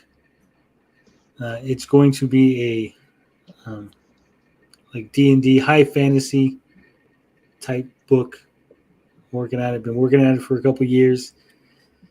Having some issues because I've been exposed to so much media that I find myself sometimes writing the character and then you're like, oh shit, this is just fucking Star-Lord. Oh fuck, I just did fucking Dorothy from Wizard of Oz, right? Like, so I gotta free my mind a little. Maybe smoke some of that. No, not an actual Amico book. God, no. Please, no. Yeah. You have to be creative to envision the future of mankind. Yeah, you have to be creative to envision anything, right? It's real easy for people to sit there and go, well, I would have did this with the MCU. And it's really fucking hard for you to go, I'm going to make the MCU from scratch, right? Because you can take what someone did and say, this is shitty. They should have did, X was shitty. They should have did Y. It's really hard to come up with the X in the first place, right? That's what people miss. And as we can see, Rippa took a swing, and it was a big miss, in my opinion. Can he go back to the drawing board and correct it in book 2? Yeah, there's a possibility. Am I confident that's going to happen? No. Will I be along for the ride? Of course I will. If I'm going to talk about something, of course I'm going to be an owner of said thing, right? I don't just criticize shit without actually owning it. That's why I bought the book in the first place. I am serious, Freight Train. I'm serious. Hopefully, what I want to do with my book is I'm going to try to get it all written out and then maybe release like a chapter for free to give you guys a taste and be like, well, here's what the book's about. Give you a little taste. Or maybe like, not maybe a chapter, but maybe like a side story. Like, well, here's a little self-contained smaller story about one or two of the characters from the book. Something like that. Yeah, we're always going on. We're always just fucking rambling. Basic character on me.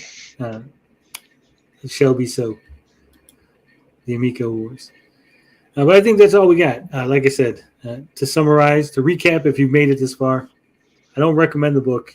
It is, again, price has a big factor for me, right? Like if this was a $10 book, I'd be like, yeah, fucking pick it up, right? It's not that bad. It is kind of bad, but you might get some enjoyment out of it. You might like it better than I do. It's only $10. Now it's a $35 book plus shipping. I'm like, it's a little much. It's a little much.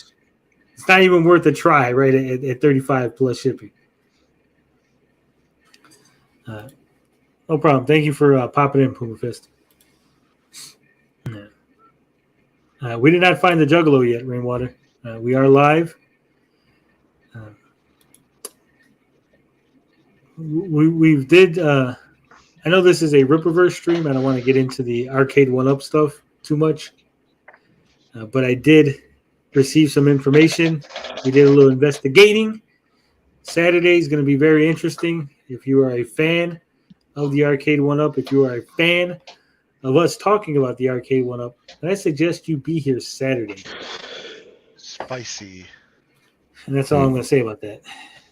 It's 96 pages. I think I didn't count the pages, so I don't know if it's 96 pages plus the bonus stuff at the end, or the bonus stuff eats into the 96. Someone with more time on their hands can do that.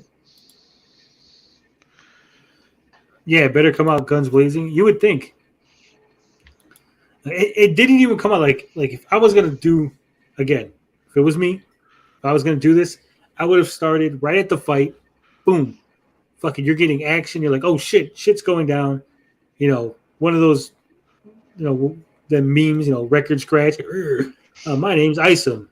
You're probably wondering how I got here, and then like fucking show how he ended up in the fight. Not necessarily like that, because you know it's a joke, but something towards that where you're like, you get invested and you're like, oh, how did he get here? And then that's when you go with 2 weeks earlier, right? And you see how he got to the situation that he was in. But that would require literacy devices. Media and res or whatever it's called. That's what you're describing right now.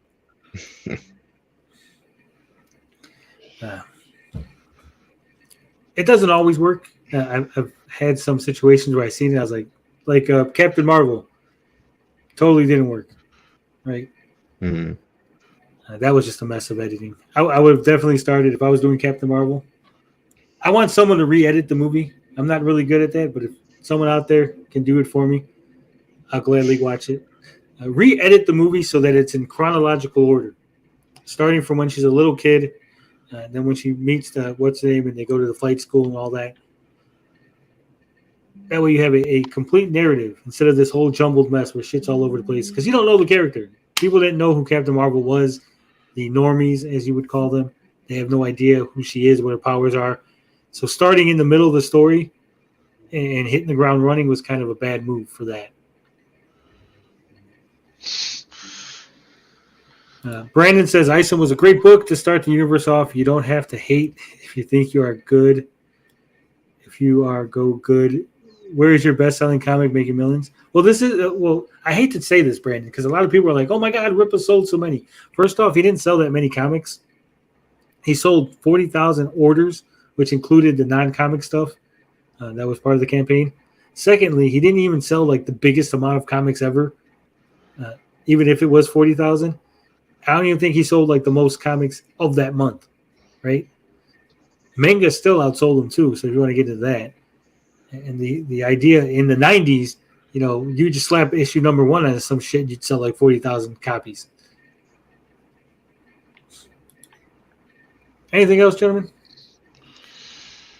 Nah, not really. Good stream, though. Not really. Rainwater says, "Oh, snap, sounds good. Can't wait to hear what you have to say. Is it about the time that I was called a racist by an Arcade 1-Up employee?" No, actually, it's about the time that you tried to copy strike Overthink Gaming's channel because he made a video on you. Ooh, spicy. All right. Love, peace, booty grease. I'm out this bitch.